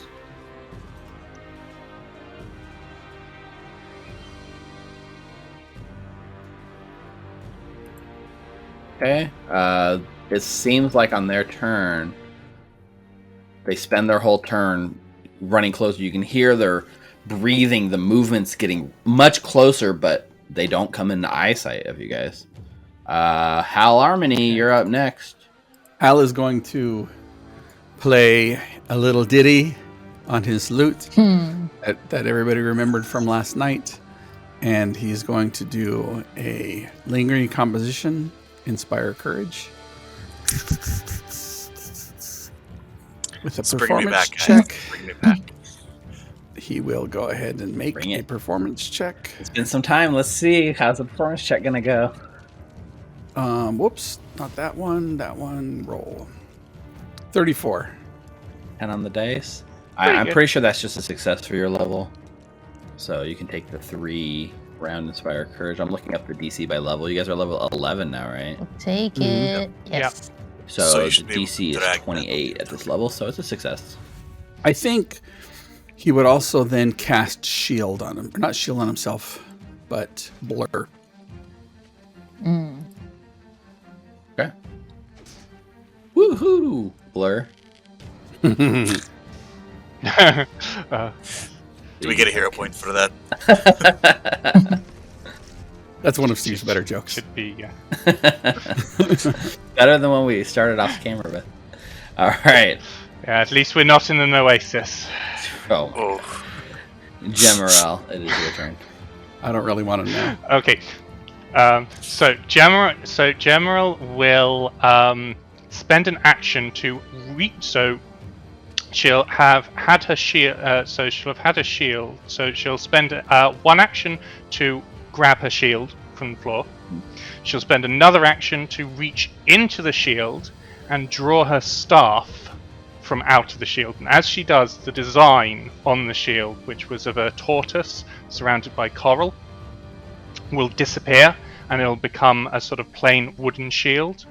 And then she will speak a few words and cast Protective Ward. So it is this. So this is a currently it's a 5 feet radius around me, and I'm not sure how this spell effect works. Whether you put it on people who are within 5 feet of me, or whether I put it on myself. Yeah, so Foundry. I mean, I would put it on. Doesn't exactly automate auras at this point, so you'd have to put it on each token that's within 5 feet of you. Okay, so so at the moment it's 5 feet, Right. but it'll grow by 5 feet every round that I sustain it. Yes. Oh, So right now it's at 5 feet, right? Yeah. We used to have a module for like the auras, and I stopped using it because we didn't have auras anymore. So I don't have the module, but we'll know for now. Anyone within 5 feet of General feels that like protective aura. Yeah. And that is my 3 actions for this turn. That brings us. I was not prepared. I did not have my shield. Yep. That comes. You're too busy furiously writing all of them. Yeah, exactly. And when all this went down, I just dropped that and grabbed my shield, got my staff out, and that shield staff is really cool though. So New Lara, it is your turn. All right, so I will use 2 actions to stride 60 feet. Yep, going down the stairs is fine. It's not difficult terrain. Oh, they're huge! Say out loud. And then for my third. And they're right there, right? Yeah. Holy whoa! She audibly reacts. And then for my third action, I will raise my shield. Just bracing for impact. Yes, sir. That's the end of my turn. Awesome. Back to the top of the round. That brings us to Mukta. All right. Ooh, look at that. Like shimmering. Interesting. yeah. I put it on you for now. I think what happened is the one we used to use changed since we stopped playing this world a few months ago. Okay. So I haven't updated it. But if you look in the macros, you should be able to find it. And I'll make sure you can see it. But anyways, Mukta. All right, I'm going to sneak over here. I still can't see go ahead and make that. I guess I would sneak. I can sneak my full movement because I have swift sneak. Ooh, that's true. Maybe I would go. I can't see them yet. I would guess I would sneak over to here instead. Okay. Still can't see them. I'll make that stealth check though. Yeah. I mean, you can't see them, they can't see you, so you're probably in the clear as far as that goes, but yeah. 38. You don't know that, so you can still roll. Yeah. I still can't see them. We need Halbrand Beastwood to sneak through the dim light, right past them, through their legs and out of the caves. Sneak over to here. Okay. Still can't see them. I thought they'd be tiny. They're fucking huge. Okay. 34. With the +2 bonus from having cover, so 36. And can't really do much, so I'm going to aid Nulara if she attacks with a feint. Okay. So I will allow that. However, that will reveal your position, and you won't be hidden anymore. Yeah, Okay. if it happens. Perfect. All right. Up next, the creatures get to go. So I guess the one in front will just, charge in with the move action. Not on you, but like here, like charging at you. One action is stride up. Now you can all see him. These large. If he's going there, he would trigger an attack opportunity. It's interesting. Let's see. Here, because I guess he'd have to. Yeah, because I guess going from here to here would, right? Exactly. Because he's big, so he has to go from here. So he'll just go here then. This is where he'll engage you. Yeah. Good call on that. Take a hero point for correctly assessing the rules. One back that I used. Yeah, you used it, so get it back, right? That's another reason I'm doing it. So it's this weird, large creature with like disgusting looking skin. So one action is straight up there. Second action is going to be to take this giant claw and like reach at you. Actually, you know what? Now that I see that it actually has a reach on it, he doesn't even have to engage you. He can reach you from here. So he comes from here and he takes his giant claw out from 10 feet away, Nulara, and makes a claw strike at you. Oh, for a second it looked like a natural 20 to me. But that's a 26. It was about to. Which is... He looks scary. Right. So that's a miss. And then, interestingly enough, it does... you know what? Second claw attack with his third final action with the -4 penalty. Natural 1 on the dice. Let's see the fails in chat. Yeah. 2 and a 1. Pharasma protects you. Yeah, I gotta get back to my wife. Erasmus got my back. All right. This one My comes wife. in My wife. 20. Like all this movement to here, watches his ally or its ally attacking at you, misses with both the strikes, moves into here, and I think. Is that too mean to do here? Do it. All right, this Of thing is course it going to isn't. cast a spell at you, Nulara. This thing stops it. It starts chanting this otherworldly tongue and is casting a spell at you. It's a 2-action spell called Paranoia. I need you to make a will saving throw. General's trying to sneak up here when it's not her turn. Alright, I pressed the wrong button. The save DC is 27. You roll the 27. Your +2 resilient scale mail seems to be the difference between, making it or not. Oh wait, no, success. I'm thinking of it backwards. It's a saving throw. So that's a success, but it still has an effect on you, right? It's not a critical success. It's a regular success. You don't have anything on a will that makes a success into a critical success, right? I don't think you do. A will saving throw? Yeah, I think you do on fortitude, maybe. Either way, everyone around you. She should have bravery, so it'll only I be do. a success to a critical success on a fear effect, I think. Oh, Got yeah. it. This is not a fear effect, right? So everyone around you, right? Mukta, General, Hal, all of your allies now become unfriendly to you. Oh no. You don't think it's not like hostile. You don't have to attack them, but you start doubting them, and you can't benefit from them being your ally in terms of anything mechanical, like flanking. And inspire courage. Aiding. That's an interesting question. Or inspire courage? No. Inspire courage is probably a no there. I think you're. Yeah. Although because it's a that's lingering thing, I think it would persist. Yes, it's just suppressed temporarily. Got it. Yeah. Okay. But that's it. That's its turn. Hal Harmony. I'll look back to Jim and I'd say, I thought they said they was going to stand here and make a stand here, and then they both ran off. All right. Well, hell. They're your friends. Well, okay. Then I should have thought, yeah, that's exactly what they're going to do. And I think Hal would move forward, and he's going to cast a spell. Okay. He's going to do a Shadow Blast Burst Okay. right Sounds between cool. them. So it's a 15-foot burst between the two of them. You can see Damn, that this is spot, no new. problem. You can see Gotta a be spot that'll hit Shadow both of Blade. them for sure. Okay, so that's a DC 30. Is the save depending?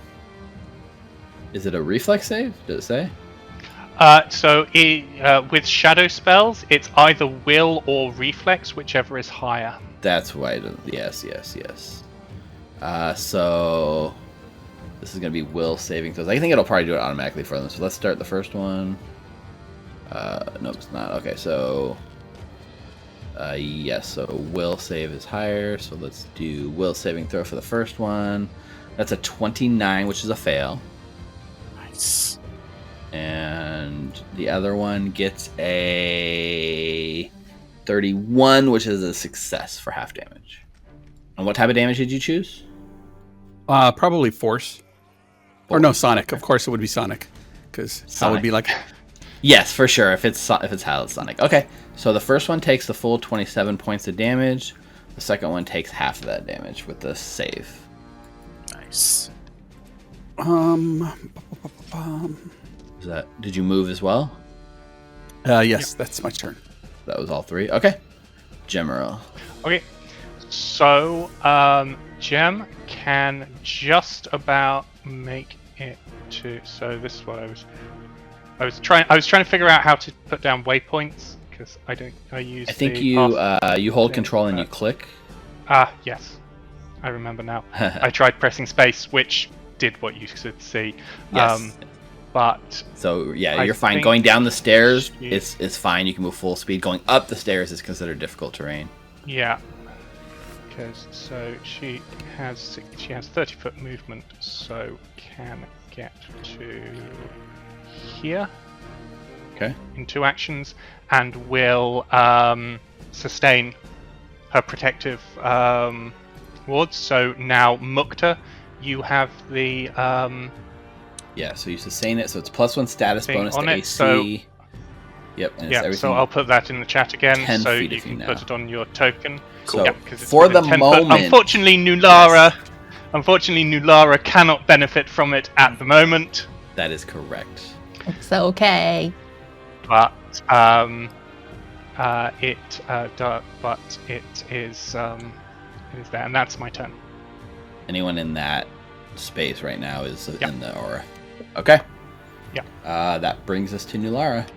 You watch Gemerald run. She runs at you like full speed, almost like diverting your attention as from this I know. creature. She's gonna like shank you in the back or something. You knew it was coming this whole time. I know. Because here's my thing: the monster in front of me like attacked me too. Yeah. Yeah. They're not enemies to you. They're just not your allies. Oh, okay. Oh, but I'm like freaking out. Like, who the fuck Yeah. are you? Yes. All right. So for my first action, like prioritizing everything, the monster right in front of her did try and take a slash at her, so she will take a step in front of it Okay. and then use Provoking 2 an actions. opportunity attack from your enemy. No, I'm just kidding. I took a step. No. I know you took a step specifically to avoid Gemerald's sneak attack. Yeah. and and then I will use And the monsters. And the monsters. Yeah. 2 actions for a power attack using Encore's Blade. Yep. Mary Chrysler. Mukta doesn't know any better, so he's going to use his reaction but I to try to aid. Yeah, so that's the thing, right? You're trying in this. You reveal your position to the creature, your reaction goes off, but Nulara cannot benefit from it because aid targets an ally only. Yeah. So I'm expecting the kind of same combo move we always do. Where I pop out, then I'm about to shoot my arrow, and then I expect Nulara to go the opposite way, but she's like trying to dodge my arrow as well. I'm like, what the hell is she doing? yes, I love it. Who did that? So a 33 is going to hit. All right, so that's a Hit, power attack. Not a crit. That's 24 crit. points of slashing damage. Yeah, it's not undead. You have the +2 spirit damage against undead toggled on, I think.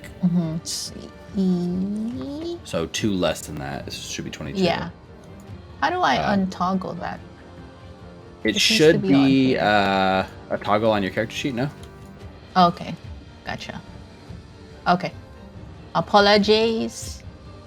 Wait, oh, I was like, why is it not selecting? Okay, I'm on the wrong thing. Sorry. It's been a minute. Oh, it's not even a power attack thing. Hang on. Okay, yeah. Okay, so let's add that back. Why don't you just roll an actual power attack without the thing? Just re-roll the damage on that. Okay, it's not showing up for me anymore. So it's like just an extra dice, right? An extra D8. Yeah, I see you have just- power attack toggled, Okay. so it let should me roll it try. automatically now. Okay, there you go. 39 points of slashing damage. That's a bit stronger. Steve, I think Oh, you minus healed for an 2. extra 2 points. I did because I also dealt. Oh yeah, I see. It had. I dealt 22 and then I healed it back for 24. So it should be 2. I see you trying to sneak in those hit points. So it takes a full 39 points of damage. Doesn't resist That's- your damage at all, actually. That's the end of my turn. That's all 3 actions. Yes, it is. And at the end of that turn, the paranoia wears off, and you feel the sort of protective energy from Gemerald flow back into you. You realize something was affecting your better judgment, and the effects worn off. I get. So you can add that madder at- status bonus effect from gem roll, the protective ward, into you. Okay. All right, Mukta. All right. Are we still going by the same things from the campaign? I can't even be Meaning. there. So I'm going, meaning that I can pop around the corner to shoot. I think that makes a lot of sense in terms of like, using something for cover. Because if you just have the pillar, that's cover enough. Even if, yeah. So yes. So I would step, hide, then shoot. Yeah. I think because the pillar's in front of you, you could hide because you have cover anyways. Right here. Even here, you wouldn't even have to step, right? If you step, you can, but from where you are with the pillar, between you and both the tokens, you have concealment or at least partial cover anyways. So you could just hide from where you are. Just instead of stepping away, you're just kind of pressing yourself against the pillar right in front of you, right? All right. So I will, yeah. Okay, you're gonna go ahead and do hide that. first. You do get a +2 circumstance bonus to yourself because of the cover. All right. We didn't usually call that out in the rolls in the campaign, but it's good to do so. That's a 35. Okay.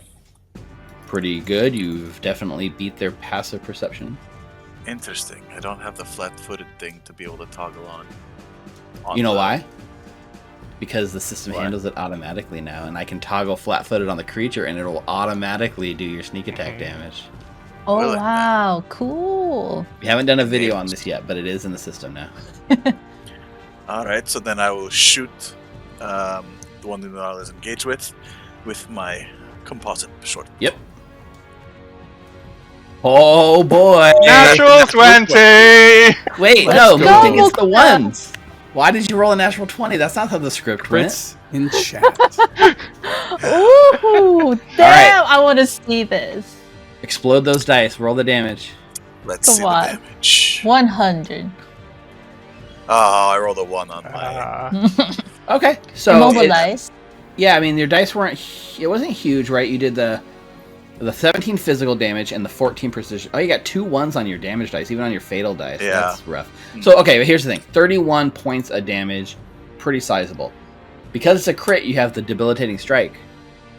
Yes. So I will have it become enfeebled 1. Enfeebled 1 it is.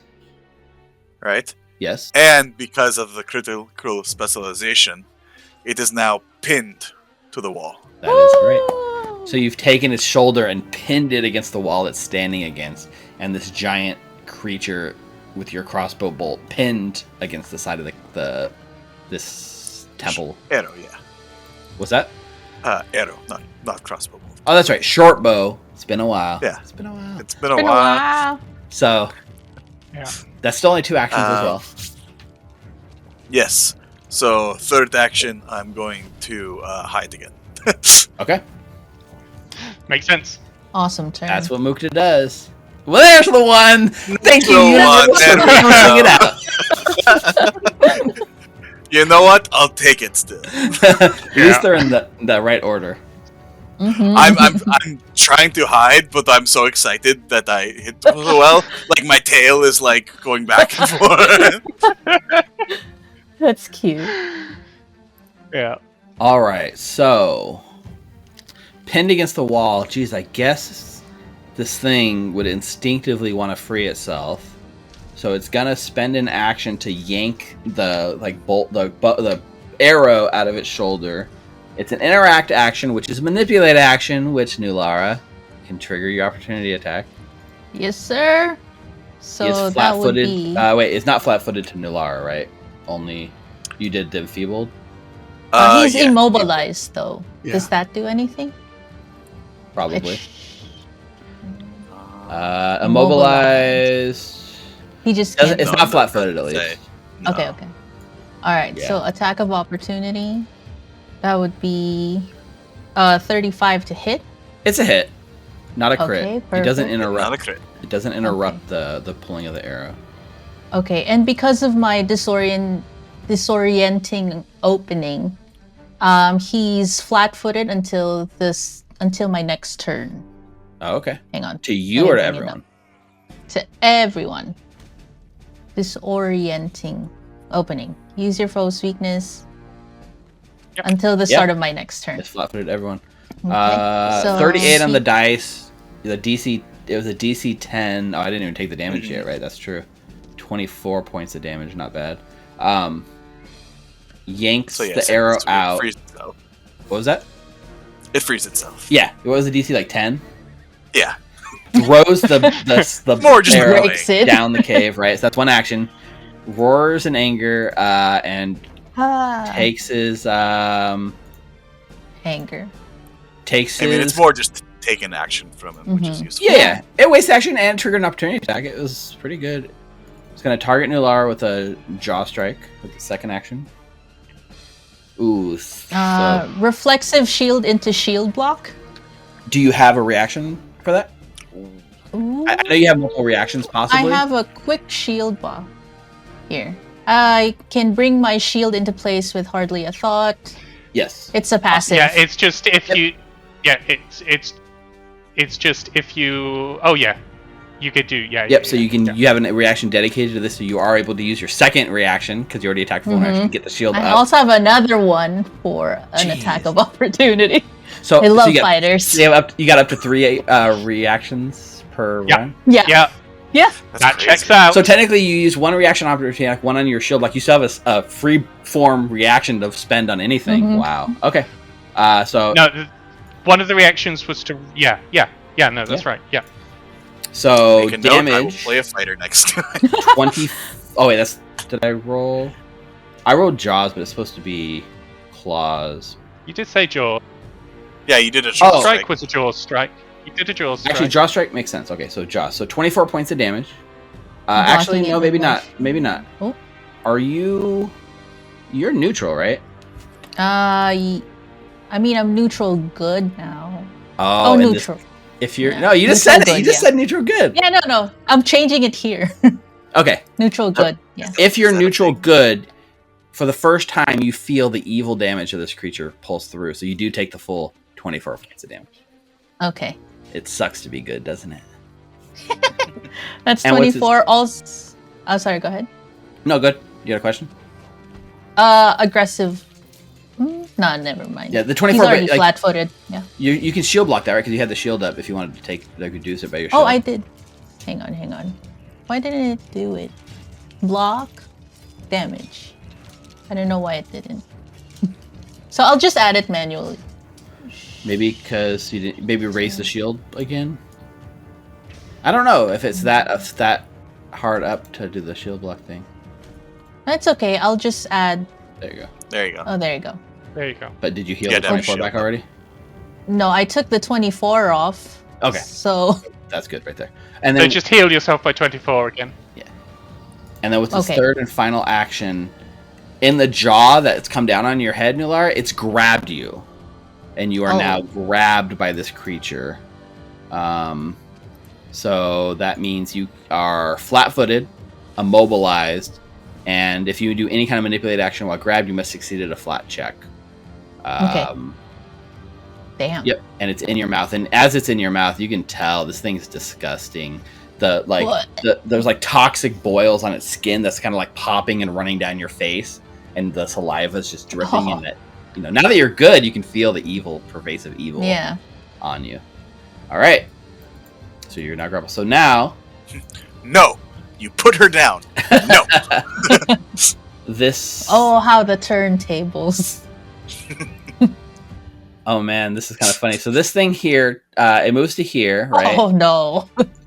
Charges in, and then looks right past you, Nular, at General. Oh no. And even with its jaws, it has a 10-foot reach, so it tries to jaw strike General. Do you have any kind of reaction or anything on this, General? Not Possibly. for this. It's going to be a I don't believe 34 to hit. Yep, that's a hit.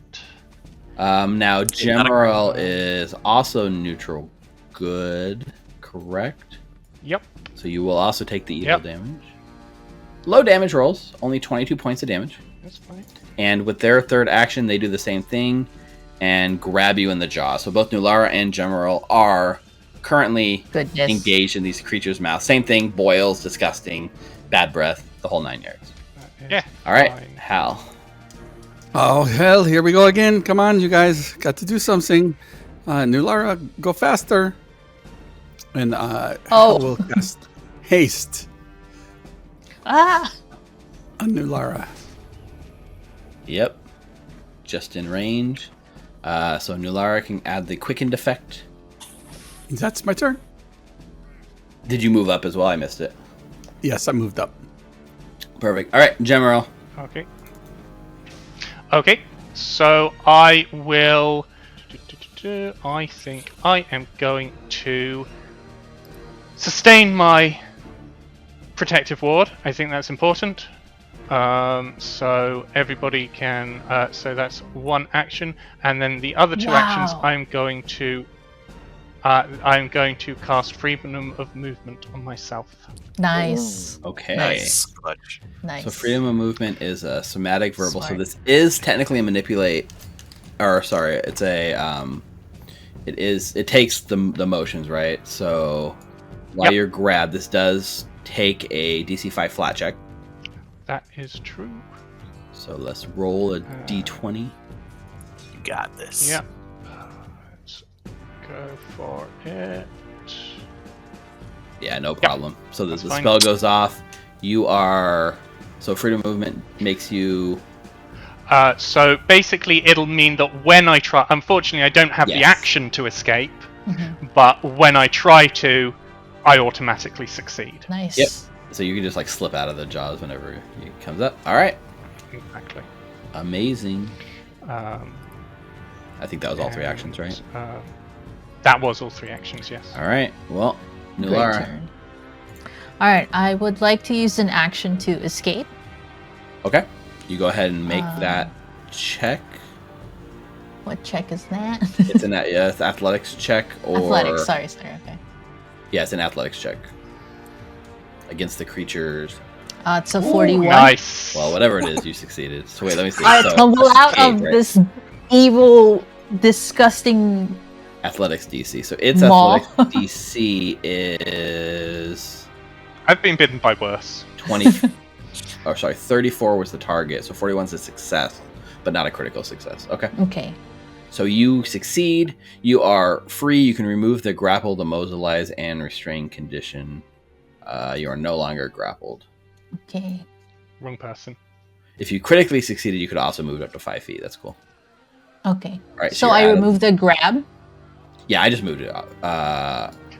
No, you removed it from me. Oh, I had the wrong token selected. Oh. Yeah, that's fine. I put it back on my side. So I'll take it out. Nope, that just means Gem is free now. That's how it goes. That's true. That's the way it works, right? Okay. But I'm You still should in have its jaw. protective ward. Yeah, I'm gonna add the protective one back. No, I think you escaped. Oh, okay. Yeah, you escaped. And Yeah, I'm so like you're- on my feet and everything. Yeah, you were never prone. You were just grabbed and immobilized. So you're out of the jaws. You still have 2 actions, Okay. and you're just like free. Okay, so first action. So that's 1, 2. Actually, 2 actions within Chorus Blade for a power attack. Okay. Okay, hang on. Let me make sure I have. Now this power flat-footed attack condition, it toggled lasts to the end of your turn or the start of your turn. until the start of my turn. So it's no longer flat-footed. Mm-hmm. Okay. So that would be And how long did the enfeebled last from Mukta? 1 round. So it would no longer be enfeebled either, right? Yeah, no longer. 36 to hit. That is a hit. Okay, and then damage. That is 34 points of slashing damage. All right, it's badly injured now. Okay, and then I have one more action. So with the multiple attack penalty, I'll take it. Another one within Chorus Blade. Well, it was. Yes, you do. Okay, yep. Mhm. Thank you, Haste. So that is gonna be Oh. 22. 22 is a miss. Okay. But the reason that's... it's not a critical miss is because of Inspire Courage. Oh, nice. Thanks, Hal. That's the end of my turn. All right. Mukta. Nice and hidden back here behind the pillar. Yep. I'm going to shoot the one that Nulara is engaged with. Okay, so it is not flat-footed. And you're also shooting through Gemeril and the other one that's like biting her head off. So it's going to have a +1 circumstance bonus to AC from shooting. But through. was I hidden from it? You were not, because you rolled a natural 1 on your stealth check. Oh, that's right. Yeah. That's why the other it's not time I flat-footed. rolled well. Yeah. I don't know that though. No, you have no idea. So it's yeah. So Yeah. Just gonna strike. 35. still a hit, even with all the odds stacked against you. Oh, it rolled the precision damage. Yeah, that's why I'm trying to. That see. part is weird. Let me do it again. Maybe I had something clicked. There we go. Okay. Much less impressive without the sneak attack damage. Yeah. Don't know if it matters, but I can see you pretty good there. Oh, damn it. I'm going to spend an action to hide. Yep. Much better this time. 38. And I'm going to shoot it again. Okay, And it put a is. penalty. You beat it this time. So do you want to put flat-footed on it? Yes, I will toggle flat-footed. Oh, That's a critical miss. a 2 for a 19. And that's my turn. I think actually in this case it just deflects off Gemeril's shield. My bad. Yeah. Sorry. Hi. You're grand. All right, this one, angry that like his jaw strike didn't work, facing off with Nulara, will begin casting like another sort of spell type effect. Right, moves the hands around the hand, begins glowing with like evil energy. It is a manipulate action. This is Attack going of to open itself opportunity. up. Yes. Which one? The one in front of me, or? Yeah, the same one you've been fighting. Yeah, not the one that's currently Okay. like chowing on Gemeril's head. Okay, so yes, I would like to use this opportunity to attack. So that would be 32 to hit. 32. It's not flat-footed, but this is actually a hit. Nice. Okay, so they take 22 Nice. points of slashing damage, Okay. It doesn't interrupt the spell. and they're because flat-footed. now they're flat-footed, yeah. And so with this spell, this creature reaches out, glowing hands, and as you attack it, the claw comes out and just right on your shoulder and digs in and infuses you with Abyssal Plague. What the fuck is I need you to make a Fortitude save, please. I'll be drained. Okay. I'm gonna use a hero point. I rolled a 2. Probably a good idea. There's a 3 on the dice. Harry Chrysler, A 2 on the dice, actually. Okay. 38. There you From go. a failure to a critical success. So, critical success, you are unaffected completely by the Abyssal Plague. Man, this thing just can't seem to... Like, everything it's tried against you has not worked. Can't touch Nunu. Third go back to action, my I guess, wife. is just a Wife. jaw strike. My 29's gonna miss. So you are holding your own, Nulara. Alright, back to Gemeril now.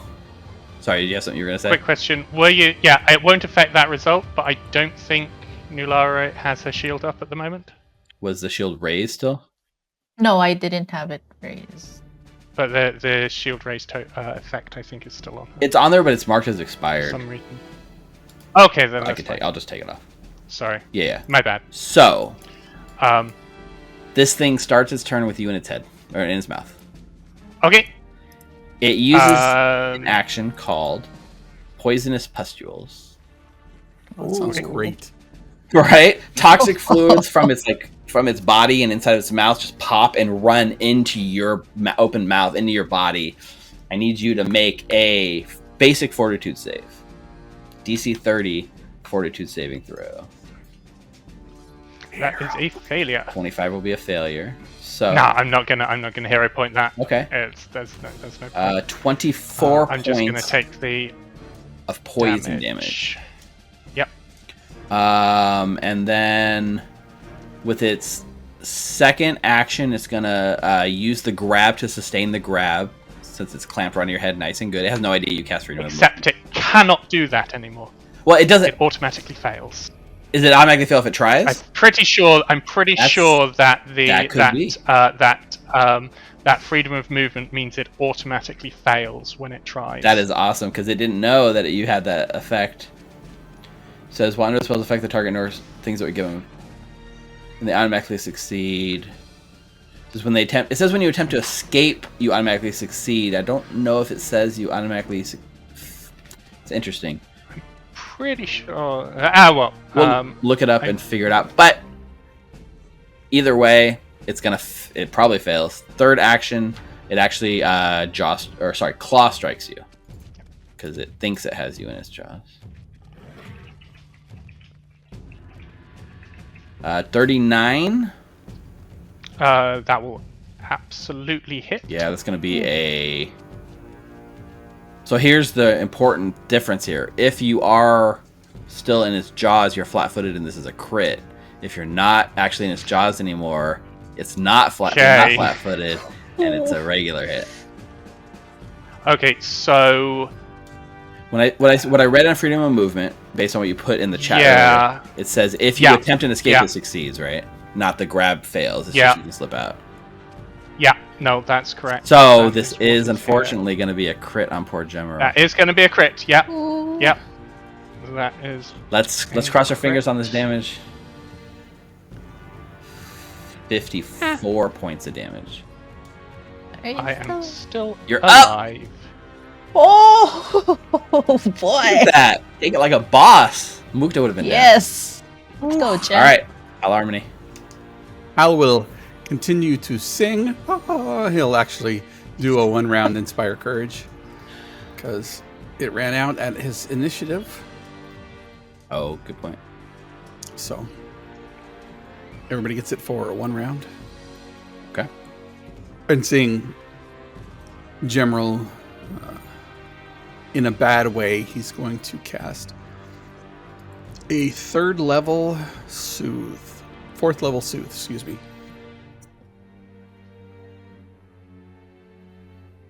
36. Much appreciated. Wow. Nice. Not bad. 36 back. That is the end of my turn. Much appreciated. That was the end of your turn. All right, you're still in the creature's jaws, but you know you can just slip away. You can escape automatically if you succeed. Yes. Is So it succeed or critically succeed? I will. Yeah. Automatically. I just automatically succeed. I mean, I could try. I could attempt. Attempt it to see if I critically succeed. So I'll just. True. If you fail, no matter what, the worst result you get is a success, right? That makes sense. Exactly. Yeah. So.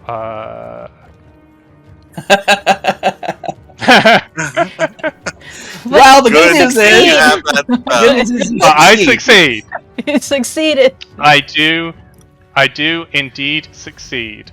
So I succeed. I will take. I succeed. I will take a step back. Okay. Actually, no. I'm actually gonna move back. Move. Yeah. I'm gonna risk any attack of opportunities that they It have. does not get one to move away, luckily. And then I am going to sustain my protective ward. Okay. So it should, yeah. There we go. All right, things are getting a little And that's hairy my turn. here. Nulara. All right, so I am going to try and finish off this monster in front of me. Just one action attacking with Chorus Blade. So that would be 37 a hit. It's a hit. Okay, hopefully you die. 21 points of slashing damage. Near death, but still alive. Damn it. Another attack. Run it back. Yes, sir. That would be 33. It's a hit. Okay, Nice. that would be 23 points slashing damage. Come on, die. Near death, still up. Son of a bitch. Okay, power These are attacking tough, right? with. These things are like big, solid, meaty creatures. It's taking a lot to get through their health. I know. So I have 2 more actions, so I'm going to spend 2 of those actions for a power attack with taking the -10 for my multiple attack penalty. So that would be 20, come on, 20. Oh, 34 to hit. So close. Nice. well, So it's a close hit. to It's a 20. hit, though. Yeah, it was almost the crit, which would be Let's go, no, 29 points of slashing damage. That's enough. Just hacking at this thing. Like, Come on. Yeah, seriously, it's just like that rage hack tears it to shreds, and it just like falls over, and like the ichor is like spilling out of it as it like starts dissolving into like a puddle of ichor where it lies. The pustules, the toxic, kind of popping around you, spraying you, but it's dead. One down. Frustrated, she just goes, "Ugh," and then takes a stance against the next creature because that is the end of my turn. Okay. Top of the round, Mukta. question: would this spot be flanking? No, unfortunately. All right. Unfortunately not. The wall kind of prevents flanking here. All right. Yeah. Every time I measure it, yeah, it doesn't. Yeah. You could delay your turn, but that's probably your best bet. I actually am going to delay my turn. Okay. Because I realized Nulata has attacks of opportunity, so. All right. I'm going to delay. For the flat-footed, yeah. Yeah. Very cool. So you delay your turn.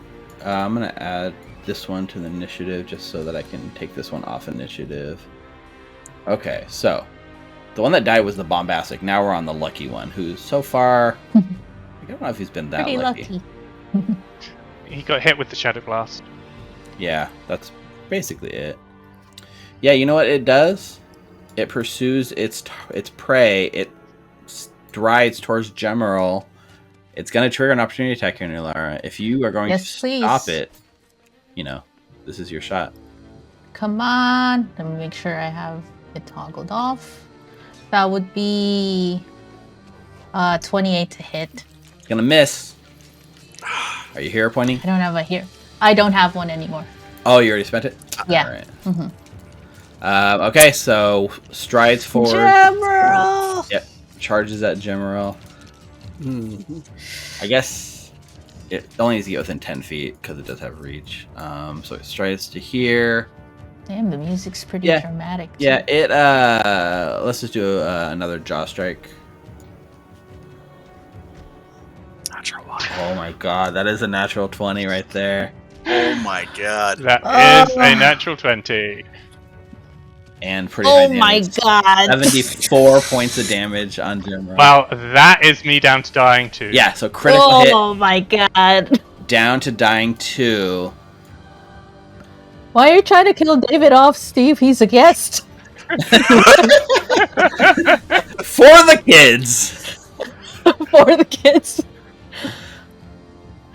There we go. I forget, Mook, Oh, did you, shit. Did you hide it as your last action on your last turn?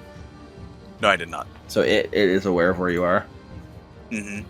So as Gemerald goes down, it kind of has Clara this whole time. hiding right there. As turns its like sort of jaws in your direction or its claw in your direction, and it is going Partial to cover? claw strike you. Do I Multiple have attack some penalty. cover?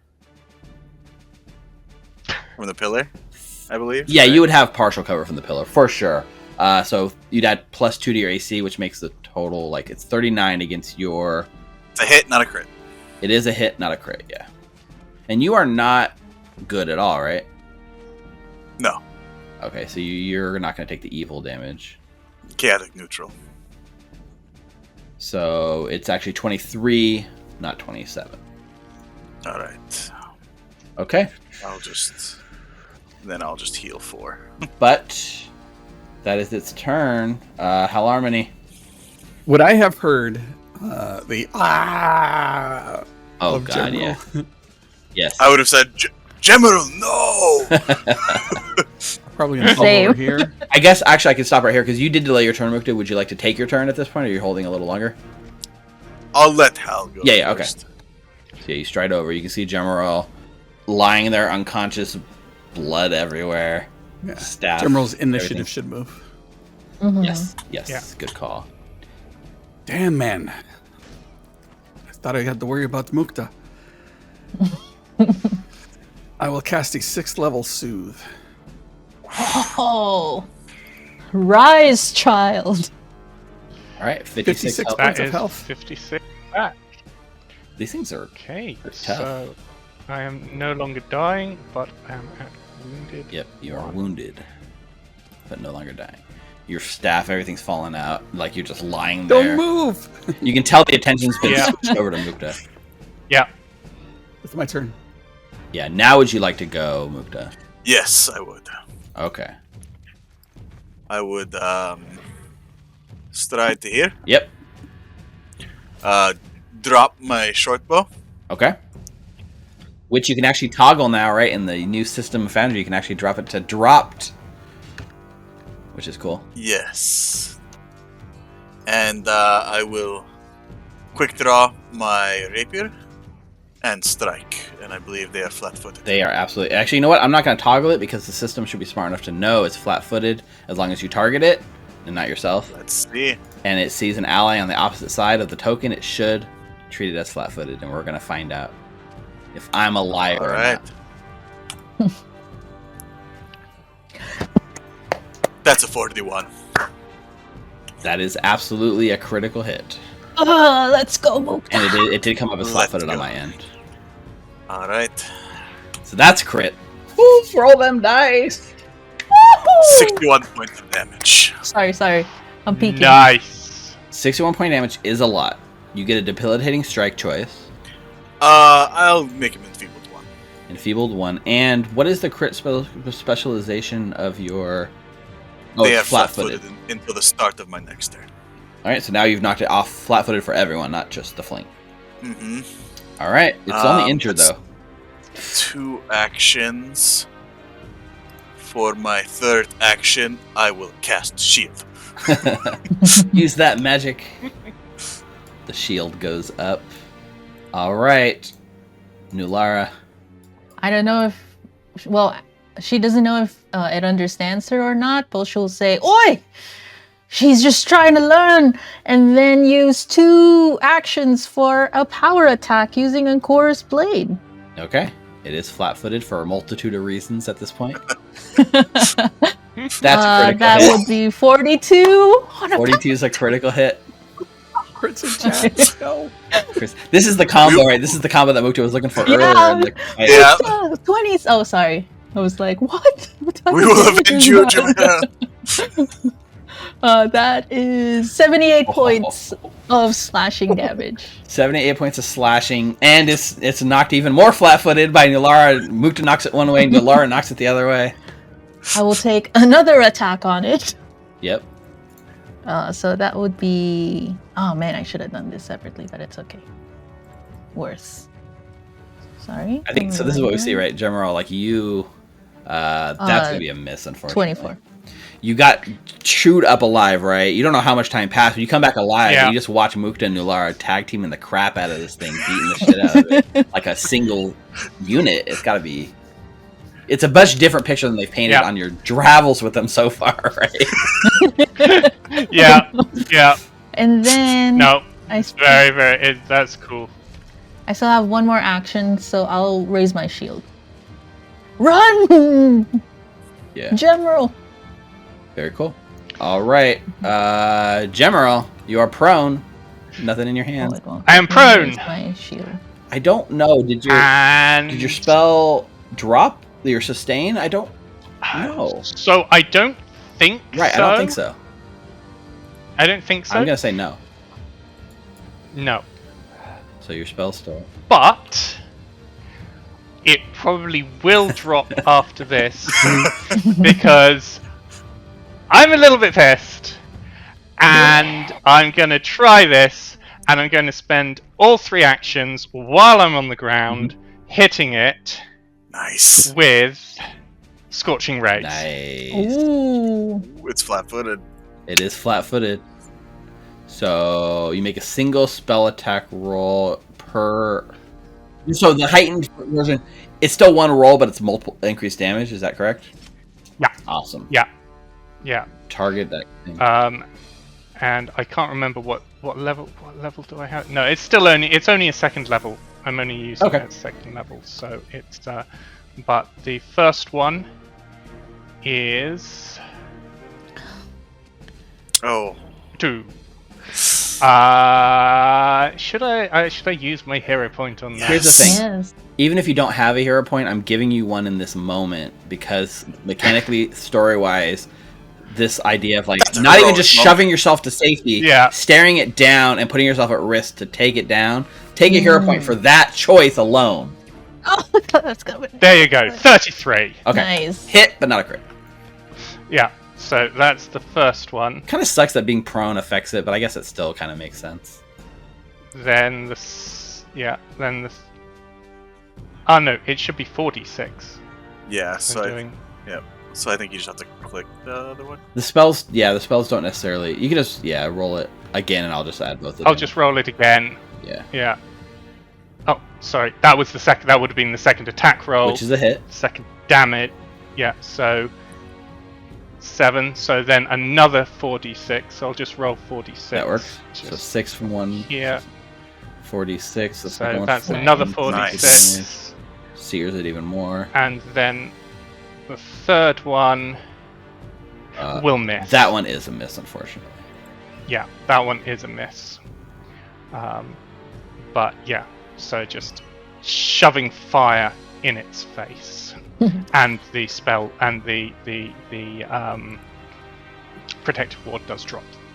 That's true, but I like that you made that active choice to go in. I'm just double checking the damage. Is it more? Because it's already base level 2 spell, so the heightened one doesn't come into play. Aha, too bad. Okay. Yeah. So unfortunately, I didn't prepare it at a higher level. Got it. All right. I well, could swap out one if I had time, but I didn't. This thing gets its turn. It's gonna try to. Oops, sorry, not move. It's gonna try to get Mukta. Jaw strike on Mukta. 27 will be a miss. Can't touch this. Don't you have like some kind of like dodge away thing if it misses you, or no? Am I thinking of something else? No. I have to declare it before the roll. Got it. Okay. I get that. Jaw strike misses. Claw strike on Mukta. I will use dodge away this time. Okay. In that case, it's also a 27 and another miss. Hold on. Where are you? Dodge away. Yep, you get a +1 circumstance bonus to AC. If the attack misses, you can step after the strike. Are you master in acrobatics? Indeed I am. Then you can step 10 feet. I don't know if I want to yet. That was 2 actions already from it? Yes. Why not? Okay, you dance away, so it's now no longer able to reach you because it only has a 10-foot range, right? So it chases you down, triggering an opportunity attack from Nulara. Mm-hmm. Come after me, big boy. Still flat-footed. Yes. Okay, so that would be 42 to hit. That's a crit. This was planned. This is the Mukta Nunu duo. 34 points critical. of slashing damage. Doesn't kill Yeah, it, that was critical. still flat-footed for like all these reasons. An opportunity attack does not stop movement, only manipulate Only action? It's a feat. If I took that feat, then I think it's impassable wall, but no, not. So right it's now. still able to charge up the stairs towards Mukta. Mm-hmm. Oh, we forgot that the stairs are difficult terrain, and you move 10 feet in difficult terrain, but whatever, it doesn't matter. I think I have something where I can step in. Oh yeah, you probably do. All right, Hal. I think Hal is going to see Just Gem kill it. and then sees that Sing. Hopefully he doesn't get hit behind the wall, so he'll play his lute some more and do his Inspire Courage one more round. Yeah, he's going to do what he knows how to do. He'll move right there and reach down and kind of like hit General on the forehead, just I said don't move. And cast Lay on Hands. Okay. Nice. 37 points of Thank healing. you. That's 1 move, 2, 3, done. Nice. All right, Mukta. It's still flat-footed until the start of Nulara's Mm-hmm. turn as well. Yeah. So So yeah, it's Nular's hit made it stumble, exposing a weak point in front of you, right? I'm definitely going to strike it. Finish it You off. know what? You see Mukta close his eyes for It's a second. happening. I'm just going to do it the cantrip though, because I need to save my spells. Wait, Going to get Okay. interrupted. let me get a little meta here. All right. Are we going through to the next combat? This is what I'm gonna say. What I would like to do, right? Because it's already too late. We're not gonna do it today. What if we end this episode here with the temple opening down below, and then we can explore it in a future session together and make this a more I'm down. I'm so down. I mean, I'm up for that if you guys are. Absolutely. Hell yeah. with Fuck no, yeah. it'll probably Clovis be a appears out of while, nowhere. like a month or two down the road. But right, we can just keep it going. Yeah, no, that's grand. All right. That's Yeah, Perfect. fine. Let's I'm keep it totally going. up for that. So Mushy. in that case, I'm going to spell strike with produce flame only, not the full spell, but with produce flame. Got it. So That's the same. Mukta closes his eyes and starts speaking an incantation, and takes his 2 fingers and slides them across the rapier, and the rapier catches fire. Nice. Oh, nice. And then I will spell strike. If you don't have a hero point, take one. I do. Okay. So now I'll have manipulate 2. action. It probably It is. It doesn't have an opportunity attack, It so you're good. is- Smash. Come on. I will tell you, a 30 will hit because it's flat-footed. I don't want to risk missing knowing my rolls, so I'm just going to take the hit. Okay. All right. You want to do a hero point to see if it's going to be a crit? Well, that's the thing, right? Because if you roll That's the lower, thing. you If I could- miss, with Oh. this is where David's house roll would come in, where you add 10 to the roll. I've seen some other Yeah. interesting. I don't necessarily. I've seen some other interesting house rules that we'll consider for future sessions, but for now, Mhm. just take the hit. It's gonna hit. So that's 27 points of piercing damage, Still alive.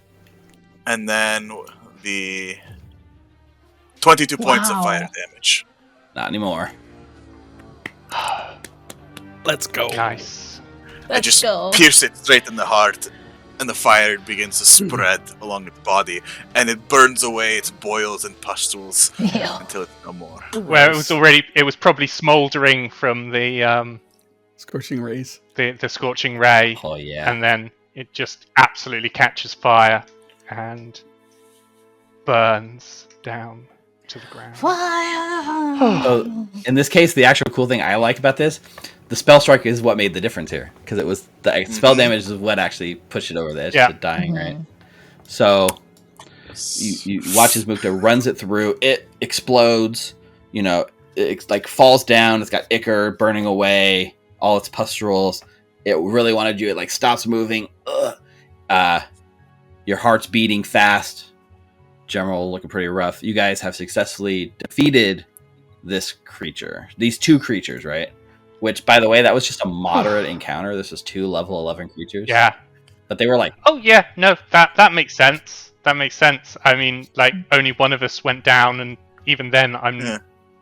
the amount of healing that Halamini Yeah. can put out. it just took a lot They longer had than so I much thought. hit points. And that was a lot of crits on you too to put you down. So True. Mm-hmm. So in this moment, you guys feel good that you've dispatched, you know, this here. You've done whatever this ghost has asked you to do. You're successful, and then you hear the grinding noise gets louder. And as you turn around, you can see this ghost sort of hovering over the floor where you just were, and some of the stonework underneath begins to slide, revealing a sort of staircase that descends deeper down into the depths below. And our ghostly pal of Yamas looks down below him and back at you and says, "The real dangers are still below." Sorry. At this point, Clara will probably pop out and go, "Well, that's new." There we go. From the mask form back into the magpie, just to like, yeah. Yeah. And from there, I think we fade to a black, and then we see 3 words on the screen: to be continued. ... And I think we got too much to do here to finish one session. Yeah. It looks like Richard's got something else to say. As the to be continued fades, you hear Mukta's voice. Haha! Did you see that? That was amazing. I need to write that down. Oh, right. Right back to it. Ah, And, we've come to the end of our journey here. We've been playing for quite a while, but sincerely, like from the bottom of my heart, it was an awesome time playing with you, David. I'm glad you were able to join. Oh no, it's so good. I had so much fun. It's been so Steve good. killed you. Yeah. It's fine.